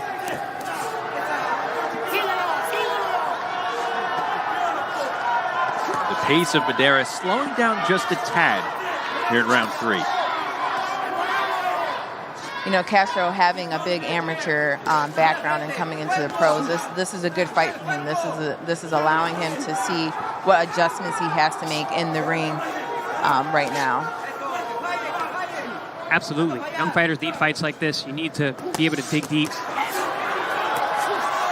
a lot of times you don't know. You haven't been there. You're not sure what you got. And again, you know, the pro ring's just showing a different look than amateur, and it helps. Much better round for Castro here. Another combo from Castro, and Madera gets a left hand into the body. Julio Madera trying to spoil the plans of Mark Castro here in the Fresno native 6 pro fight. And Castro responding from a knockdown in round number 2.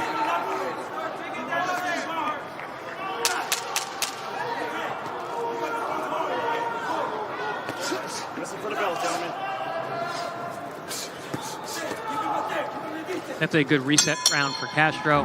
Found his legs. Looked like he was moving around pretty well throughout that round. Found a home for his jab as well.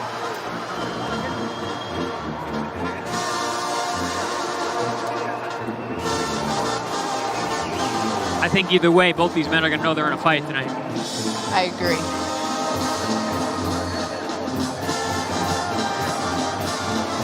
It did seem like Madera slowed down just a bit. That could have been because of the movement and the jab of Castro, or he could have punched himself out a little bit in that second round. Yeah, I agree. I'm excited to see this next round, just to kind of see what tempo we're gonna be looking at. Is it gonna be a little slower pace, faster pace? You know, who has more gas in their tank, right? Now, we talked to Mark Castro's head coach and his father, Tony Castro, and we asked, how are you going to know as a coach when your son is ready for a higher caliber opponent? He said he is ready now because it's the way he watches him think before he punches, and it's allowed his punches to become more powerful. We're seeing the higher caliber opponent right in front of him, and he's responding to adversity. Yeah, absolutely. I mean, he's not out of the woods yet. He just took a combination from Madera up top to start this round number 4. Also, this is only a 6-round fight, so that knockdown, that 2-point round, carries some weight, is important. Castro's going to have to work double time in order to make up that difference. This is round 4, scheduled for 6. Madera coming forward. And Alicia Castro sticking with the jab here in round 4. As he should, you know, the jab is going to, you know, set up a lot of things and, you know, just keep your opponent at bay. You know, realistically, this is either an even fight or Castro could be down. So these last 3 rounds are going to be very important. There's Madera working the jab right up. Good movement and agility from Castro, and he's tagging Madera. May have him hurt with combos based off that agility. Castro still has to be careful, though, because Madera likes to punch with Castro, and he's catching him in between his combinations. Jab snaps the head of Castro back.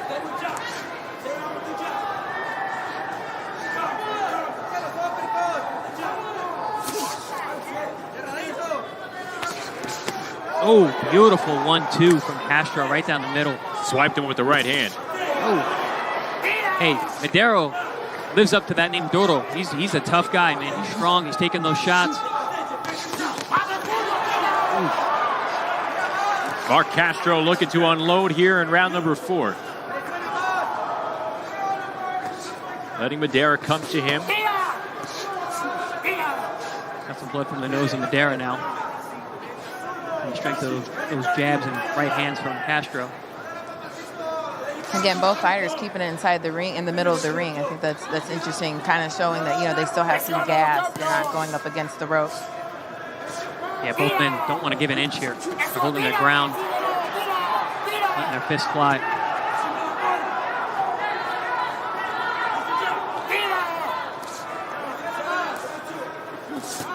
Oh, beautiful right hand over the top there. Good timing. One thing about Castro that I like, he's throwing more than one punch. So if, you know, the first one don't land, the other 2 are going to land. So that's perfect. And I see an adjustment from Castro. He's starting to move his head after his combination, changing levels. He's giving a little dip after his shots. He's not there for the receipt for Madera after he lands his combination.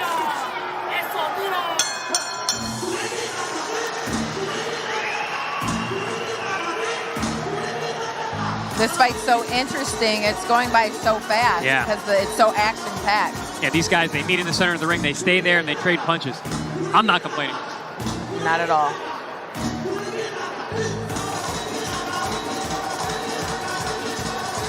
Ooh. Good shot there from Mark Castro, firing off the jab. The jab has really been the difference these last couple rounds. Castro's fighting a little more off that back foot, using that left jab, setting up his power punches. But Madera keeps coming.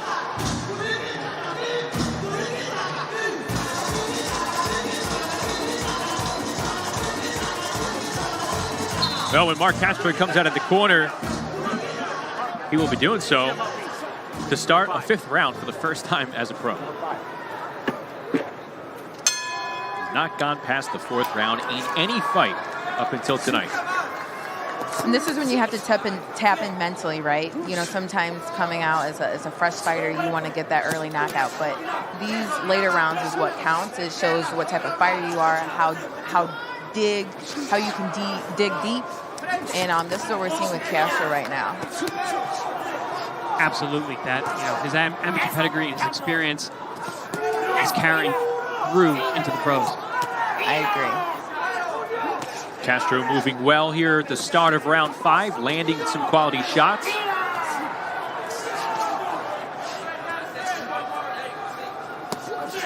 Right hand to the body. Yeah, Justin, you had alluded to that or mentioned it earlier that Madera only his 5th year boxing. Looks I pretty wouldn't know disciplined that. to me. Yeah. Yeah. Looks solid. Good technically. Good condition. He only previously tumbled in Mexico. The combined opponent record for him, 4-3-3. So a huge step up in class here.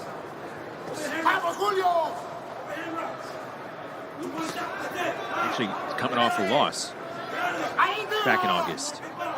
He's hungry for a win. He's been given as good as he's been getting most of the night. Likely a lot more than Mark Castro was expecting here. That's one thing I will say about Mark Castro and his opponents. He tends to bust up guys' faces. He definitely has pop. He's hitting with those knuckles, doing damage.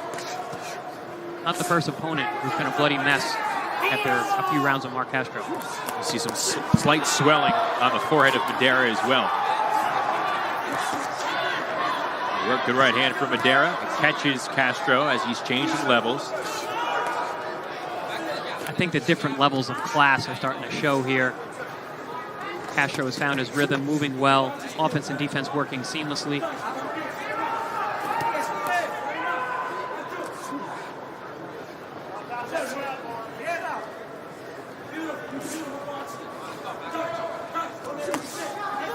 Entering tonight, Castro said he believes that he has not been able to showcase some of his footwork, his boxing agility.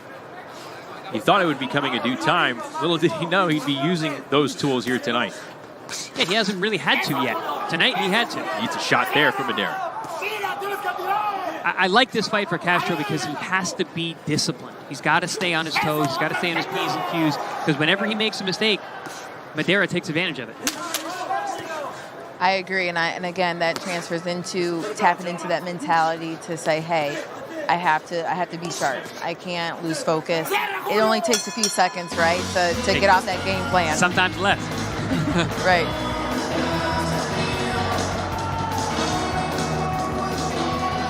Another solid round for Mark Castro.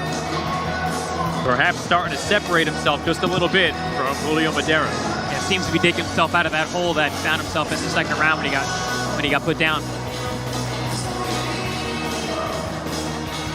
There's that right-hand shot from Madera at the end of the round. Still to come here on Before the Bell, Diego Pacheco makes his return to the ring against Plana. And then the main card coming up, 8:30 Eastern, 5:30 Pacific on Dazn. Roman Chocolatito Gonzalez, Julio Cesar Martinez, headline at 115 pounds. For the second time in as many shows here in the U.S. this year on Dazn, super flyweights taking center stage. Not mad about that either. Those guys throw a ton of punches. They're always in action-packed fights. And you're seeing the best fight the best. We've had good action here in this one. Final round scheduled in a 135-pound battle between Mark Castro and Julio Madera. Good inside shot there from Madera. Came up with a sneaky left uppercut that caught Castro in the chin. Castro comes back with his own right hand over the top. Madera recorded a beautiful left hook that landed on the chin of Castro, sent it to the floor. Back in round number 2. The pace was slowed down from Madera in rounds 3, 4, and 5. And here, trying to finish strong against the 17-time national amateur champion. Madera starting this round pretty well, coming out more aggressive than he has the last few rounds, like you said. And Castro comes right back as well. Listen, stick and move. I would throw those 4-punch combinations and continue moving in this last round. That's why you're the champ.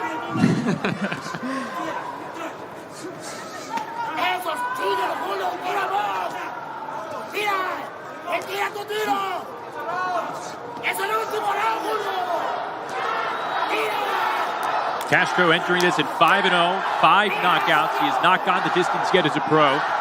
About 90 seconds away from doing so if he could possibly stop Madera early, though Madera has shown very strong durability. Duro. Yeah, durable is a good word, but also he's strong. Obviously, we saw that in his left hook. tough. He's staying very disciplined, even for someone with only 5 years experience. Hey, either way, I'd like to see this kid again.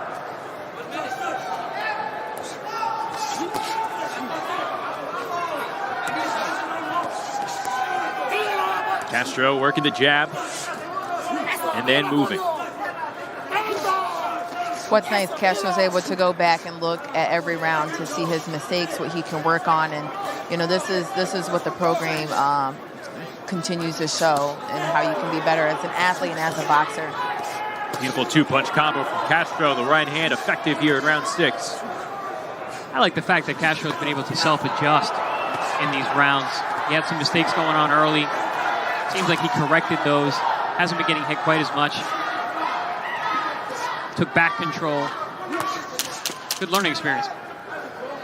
And that's important, self-adjusting. That tells me that he knows something, right? Oh, absolutely.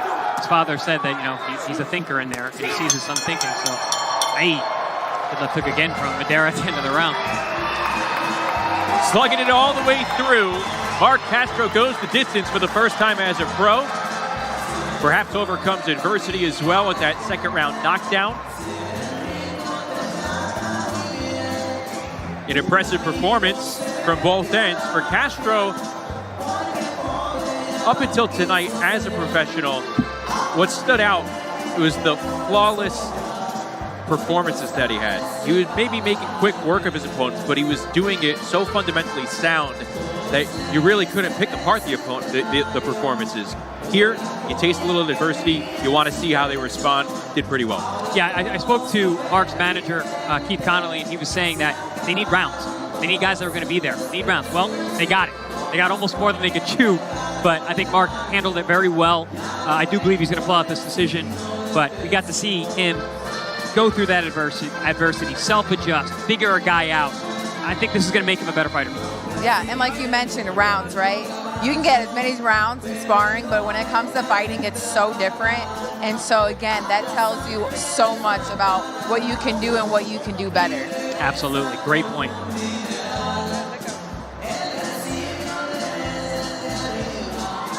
So Castro hoping to pick up his first victory via a decision here in San Diego. Family and friends in attendance.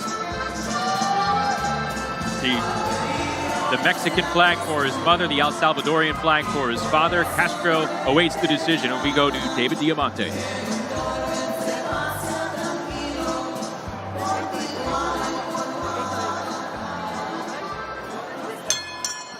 Ladies and gentlemen, after 6 rounds of action here in San Diego, we go to the judges' score totals. David Solivan, Chris Migliori, and Fernando Villarreal all scored about identically, 58-55. All for your winner by unanimous decision. He's still undefeated, Mark Castro.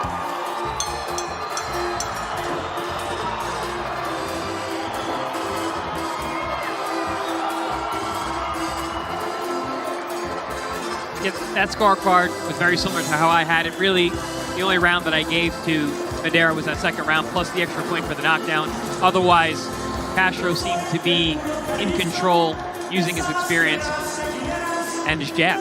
Showed a very good jab today. Well, he improves to 6-0, 58-55 across the 3 scorecards.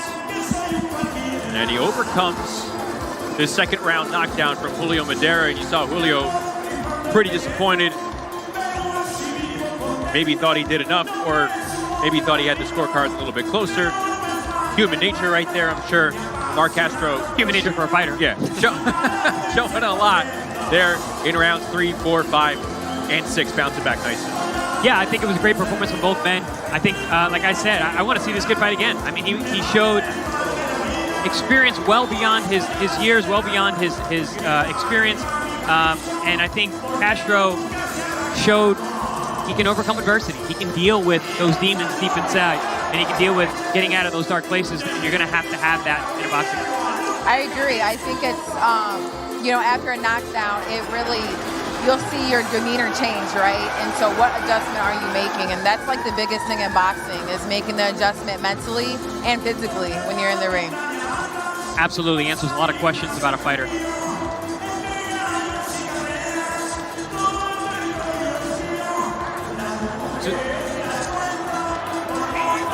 So the beginning of what Mark Castro hopes to be a very busy year occurs here tonight in San Diego, and a quality performance. Moves to 6-0. Madera falls to 3-2. And Castro going the distance, getting those rounds in, wants to stay busy like all of our fighters here on Before the Bell tonight. Every single one, when you ask them, hey, how many fights do you want to have this year in 2022? 5 to 6. Someone even said 7. Yes, so many as possible. Yeah, I mean, but then we have Diego Pacheco coming up here, 13-0, a little bit different, a little bit further along the road. At the same time, he's the youngest one. He's only 20 years old. Yeah, but like you said, he has the most experience, and you know, age is one of those things that sometimes doesn't matter in the sport of boxing. You know, he's got tremendous pedigree. He's shown that transition to the pros. You know, he's got that pro style. He goes in there, he's looking to do damage. You know, he understands this is the hurt business, and I think that's going to take him a long way. Are you familiar with Diego at all? I am not, but what I do know is that, like Chris mentioned, experience. As a fighter myself, if you have that experience, you kind of know what kind of fighter you are and what you're up against and what you can challenge yourself to do. I took on a 9-1 fighter when I was 5-0 because of my experience that I had, and I was confident in that. So, you know, credit to him. Well, Diego has fought on some big undercards in the past. Perhaps he could be fighting on another big event coming up in about 7 weeks from now. Pretty good math by me right there. May 7th, Las Vegas. Canelo Alvarez back in action.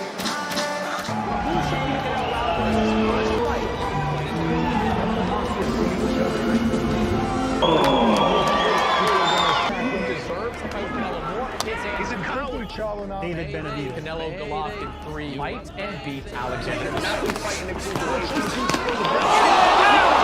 Happy until Canelo gets beaten or knocked out. I think it certainly is in the mind of Canelo Alvarez.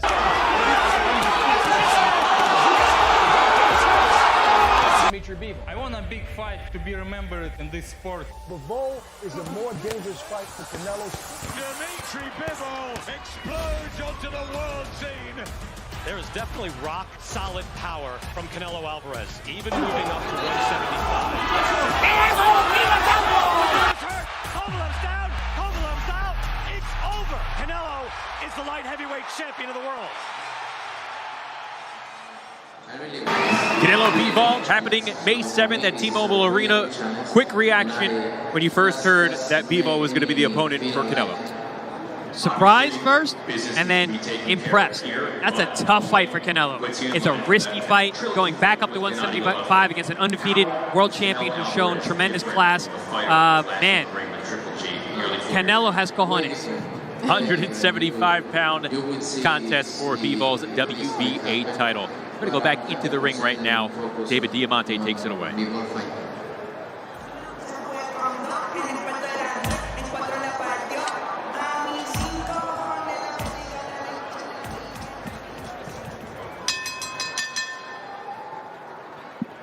Ladies and gentlemen, at this time, we pause for a solemn moment. Recently, the boxing world has lost two of their own. Just last week, Mike Marley, AKA the White Gorilla, a man that absolutely loved the fight game. He was a writer, he was a publicist, he was a manager. He wore many hats in the boxing world. We lost Mike. And also, another guy that was a close personal friend of mine, Tim Lane, Tim Bring the Pain Lane, former world champion kickboxer. He was a boxing trainer, MMA trainer, kickboxing trainer, and he was a wonderful guy. Both of them were, and we're going to really miss both of them. So at this time, if we could please remain silent as we told the Memorial 10 count for Tim Bring the Pain Lane and Mike the White Gorilla Marley.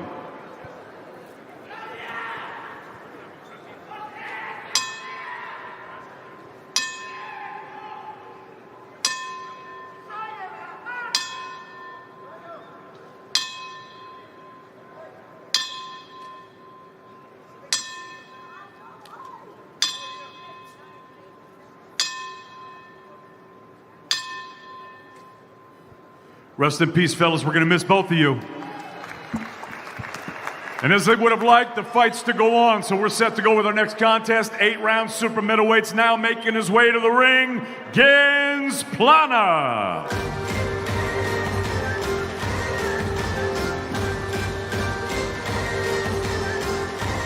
We send our condolences to both the Marley and the Lane family, but the fights, they do go on.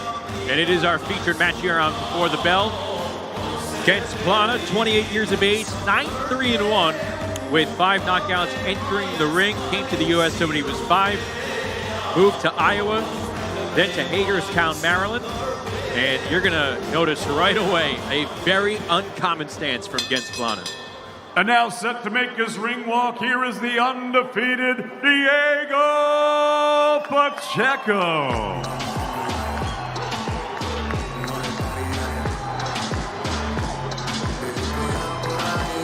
'20-year-old Diego Pacheco, 13-0. 10 knockouts, turned to 21 on Tuesday. And he's already accomplished a lot as a 20-year-old. Now he's about to show off what he's learning under his new trainer, Jose Benavidez Sr. Pacheco's tall, he's rangy, has sharp timing, power in both hands. And with Benavidez Sr. guiding him, he said he made 168 pounds 2 weeks before this fight started. He's thinking about going back down to 160. Wow, that's impressive. I mean, especially for a young guy who's still growing, if you think about it. Diego Pacheco is one of my favorite prospects in the game right now. I'm always excited when he fights. I've had the pleasure to call 3 or 4 of them. Let's go back to David Diamante.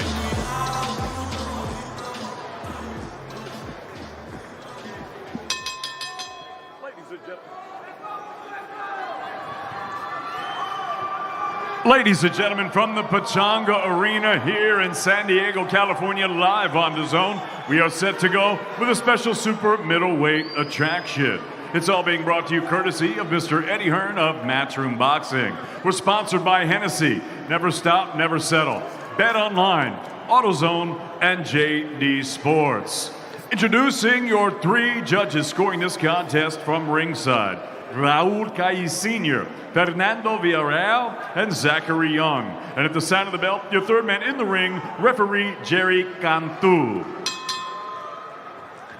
And now, ladies and gentlemen, 8 rounds of boxing scheduled in the super middleweight division. Introducing first, fighting out of the red corner, wearing the red trunks. He scaled 171 pounds. His professional record, 9 wins, 3 defeats, 1 draw, with 5 wins coming by way of knockout. He fights out of Hagerstown, Maryland, by way of Pristina, Kosovo. Introducing Gens Plana. And his opponent across the ring, fighting out of the blue corner. He wears the white trunks with the black trim. He scaled 170 pounds, bang on. His professional record, a perfect one. 13 fights, 13 victories, 10 of them coming by way of knockout. Fighting out of South Central Los Angeles, California, here is the former 8-time amateur national champion. Here is the undefeated Diego Pacheco. Gentlemen, both your trunks are a little high, so right here will be legal on you. Right here will be legal on you. Gentlemen, you were giving your instructions in the dressing room. I want a good, clean, hard fight. You will obey my commands at all times. Touch them up. Good luck to both of you. But we got a good, clean, hard fight from Mark Castro and Julio Madera. What will Diego Pacheco and Gens Plana have planned for us in our featured bout here on Before the Bell? Pacheco coming in, trying to improve to 14-0. Just 20 years of age, the tall, powerful super middleweight being groomed for the big stage. And right away, you see the unorthodox stance from Gens Plana. Only thing is, I don't know if he's ever faced someone who's 6'4". Yeah, I was going to say, fighting with your lead hand down, your chin way up in the air against a guy with the height like Pacheco does.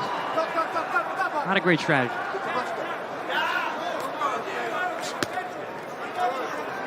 Plana says it's a style that he found. Feels like it works for him, and I mean, he's had success as a pro, 9-3-1. And I've called Plana's fights before. He actually can fight. You know, don't let the style fool you. He knows what he's doing in there. The lead hand is down, the chin is up, and that spells trouble for Plana here in round 1. I agree, very awkward, but if Pacheco, again, sticks to the game plan, he has this fight in the bag. Yeah, it's from a style matchup perspective, it really favors Pacheco's height, his powerful right hand. Crowd coming alive behind Diego Pacheco. Oh! And a big right hand. He's not even jabbing his way in. He's leading with the right hand and landing clean. That big 79-inch reach paying dividends here for Diego Pacheco. I said from the open, this kid's one of my favorite prospects in the game today. Plana on the ropes. Dangerous spot here. 90 seconds to go. Good feint, no rush. Jab to the body. Wild swings from Plana. An overhand right coming in for Pacheco. Plana cannot get away from that right hand. That right hand's gonna land. Plana in trouble. And even though Plana is awkward, Pacheco's doing a good job of tying him up on the inside, still letting his hands go, not taking any damage on the way in. It's only a matter of time, just from what we are seeing, where that right hand is going to blister the chin of Plana. You see Pacheco setting it up. He's going downstairs now. Look for him to look down and throw up like that.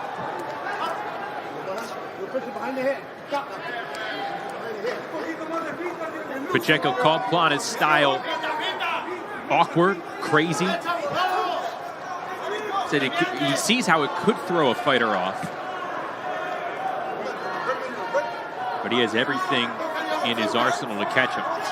And he said the plan was to come in, put pressure on Plana right away. The eyes widened against Plana. Oh, nice left hook to the chest. Right in the middle of his abdomen there. Shot.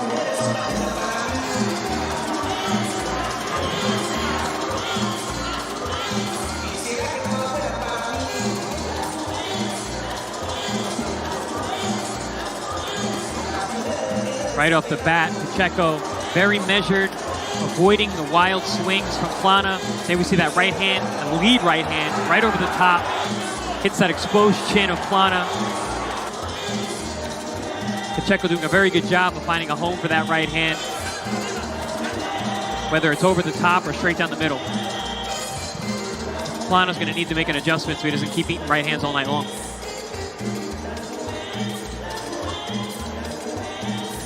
Plana with that hands-down style. Believe it or not, the 3 losses, he's never been stopped. It's coming off an 8-round knockout victory after 2 straight losses. Trying to pick up back-to-back victories for the first time in 2.5 years, but he is way behind the 8 ball here in our featured bout on Before the Bell, as we get ready to go with our second round. Pacheco in complete control. Yeah, you mentioned Plana. You know, his record's not great, but he's been in tough his whole career. Got a lot of experience, even though he only has 13 fights. And right hand from Diego Pacheco, a ticking time bomb. There it is again. Just touches the chin of Plana on the way in.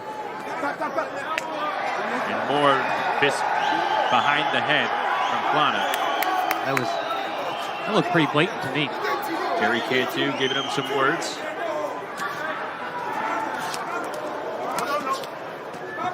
Pacheco trying to work the body at close range.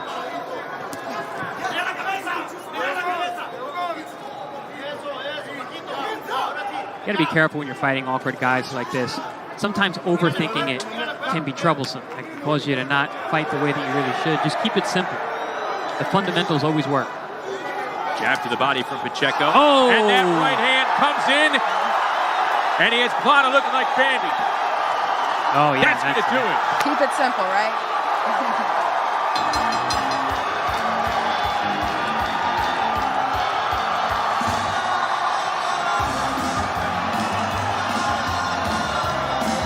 Great job by Pacheco, taking out an awkward guy and looking good doing it, which a lot of times can be difficult to do.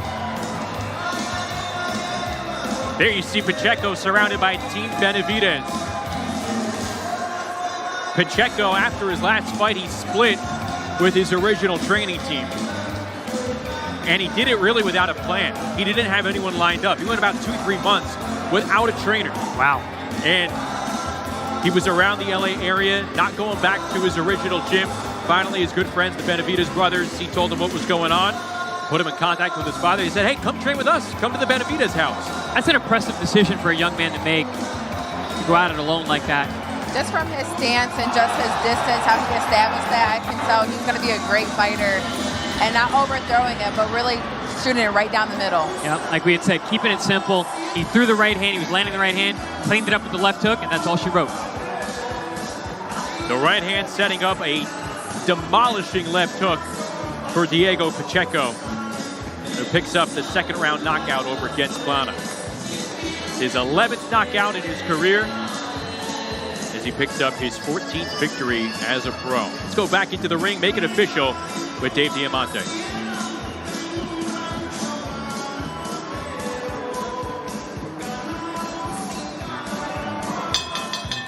Ladies and gentlemen, referee Jerry Cantu calls a halt to this contest. The official time of the stoppage, 1 minute and 29 seconds of round number 2. Your winner by knockout, he's still undefeated, Diego Pacheco.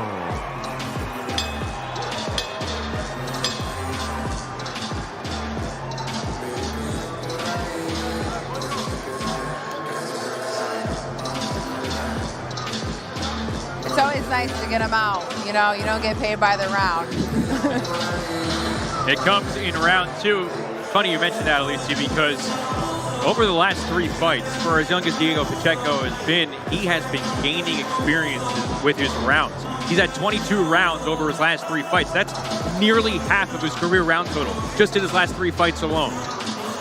Well, that's what happens when you step up in class, you step up in competition. He's still getting the knockouts, he's still improving, though, and that's what you want to see in a young fighter like him. Tonight, you know, he wasn't necessarily a stiff test, but it was a test in terms of dealing with someone awkward like that, and he dispatched him thoroughly in 2 rounds or less. I mean, fantastic. At this point, what do you want to see next from Pacheco? If he stays at 168, he's talking like he's going to have a breeze going back down to 160. I mean, I don't think there's a rush. He's young.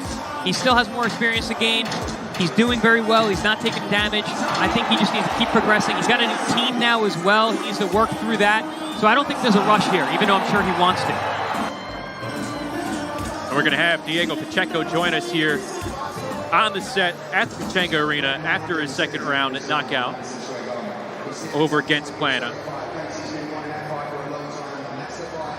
Diego, welcome. Hey, what's up, guys? Quick work in the second round. Thank you. Great job. As you improved to 14-0. What did you notice right out of the gate with that awkward style? I know you said you had plans to be aggressive in the early going. It's kind of weird. It's always kind of weird when you fight a guy who's super awkward. You don't know what's coming when you're trying to throw anything. So the first round, I was kind of filling him out, but you know, when I came back to my corner, they told me that, you know, it was there. The few punches he did catch me with, you know, it was nothing. So second round, I was like, I'm gonna come in and you know, risk it a little bit more, and that's what I did and took him out in the second round. I was said on air, you're one of my favorite prospects in the sport today. Appreciate that. I'd love to see you, the way that you're improving each time out. You had a very awkward guy in front of you. What I was most impressed with, you kept it simple. You kept it simple. You got someone who's awkward, kept it simple. The fundamentals always work. So we're landing the right hand, added left hook, and that was it. Yeah. Great job. I felt really good in there, man. You know, I think the amazing camp I had, you know, gave me that confidence to just go in there and just, you know, display my skills and do what I do. Well, it looked it. Thank you, Chris. And I would say that's great. You know, keeping that confidence when you're in the ring and understanding what's in front of you, even when you have somebody awkward, when you're confident in what you can do, it shows. So Exactly. Great job again. Yeah, thank you so much. I appreciate you guys. Thank you. So you see the highlight there on the monitor. Diego, congratulations with another victory in your career. And hey, man, happy 21st coming up next week. Yeah, Tuesday, a few days away. That's it. Happy birthday. It's going to be a great celebration after this great win. I remember turning 21. This is the time where we're going to cut to a promo, Alicia. No, I'm kidding. Here's what's coming up next on the Zone. fans, welcome to the Dazn Boxing Show. Bringing you all the exclusive news, interviews, and outspoken views from the world of boxing. I'm back in beast mode. The fight starts now! Catch the latest boxing news every single weekday. I'm gonna be honest, man. That kid's pissing me off. This is what boxing's all about. From the best fighters to the biggest promoters. Give me some pros. The boxing world is going to be buzzing. No one takes you closer to the fight game than the Dazn Boxing Show.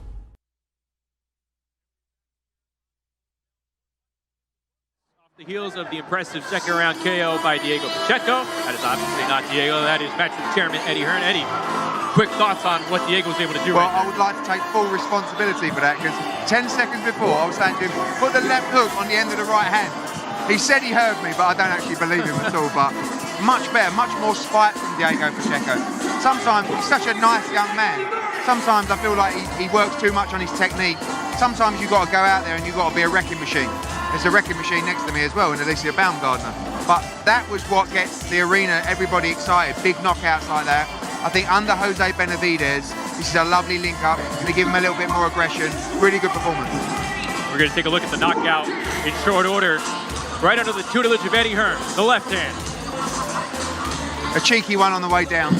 Questionable, but show real knockouts. You know, at the end of the day, that knockout's going to be played virally, globally, for the next couple of 48 hours. That's how you get recognised. That's how you make your name. And nice boxing's nice, but knockouts are what going to bring the fans in. And Pacheco can really fight. Let's not forget this kid is only 20 years old. Great fundamentals. They're talking about him even making middleweight.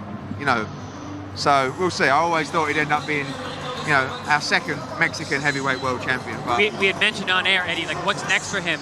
Now, you mentioned also he's only 20. He's only 21.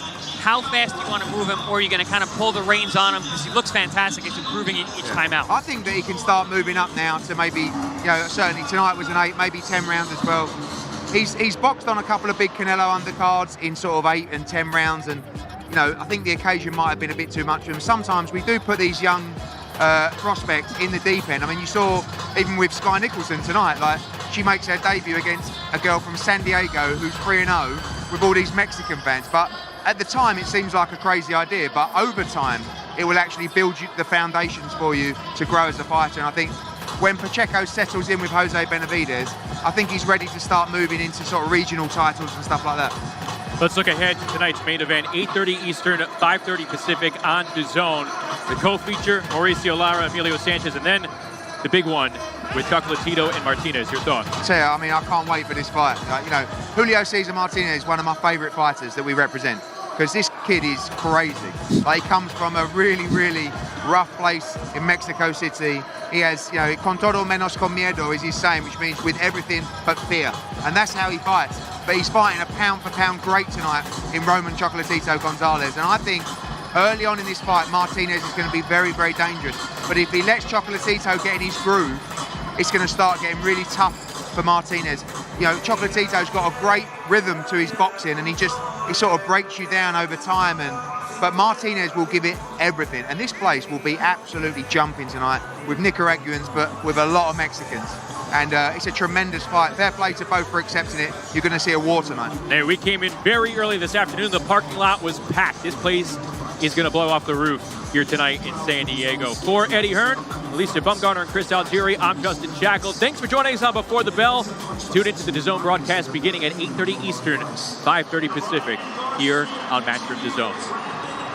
For those who are born in the shadows, fear is just a word. In here, they drown their doubts with every drop of sweat. Fearless, looking to write a new chapter in a new division. An incoming warrior. This may be the future. Willing to go to war against a living legend. It's feasted on victory, but it's still hungrier than ever.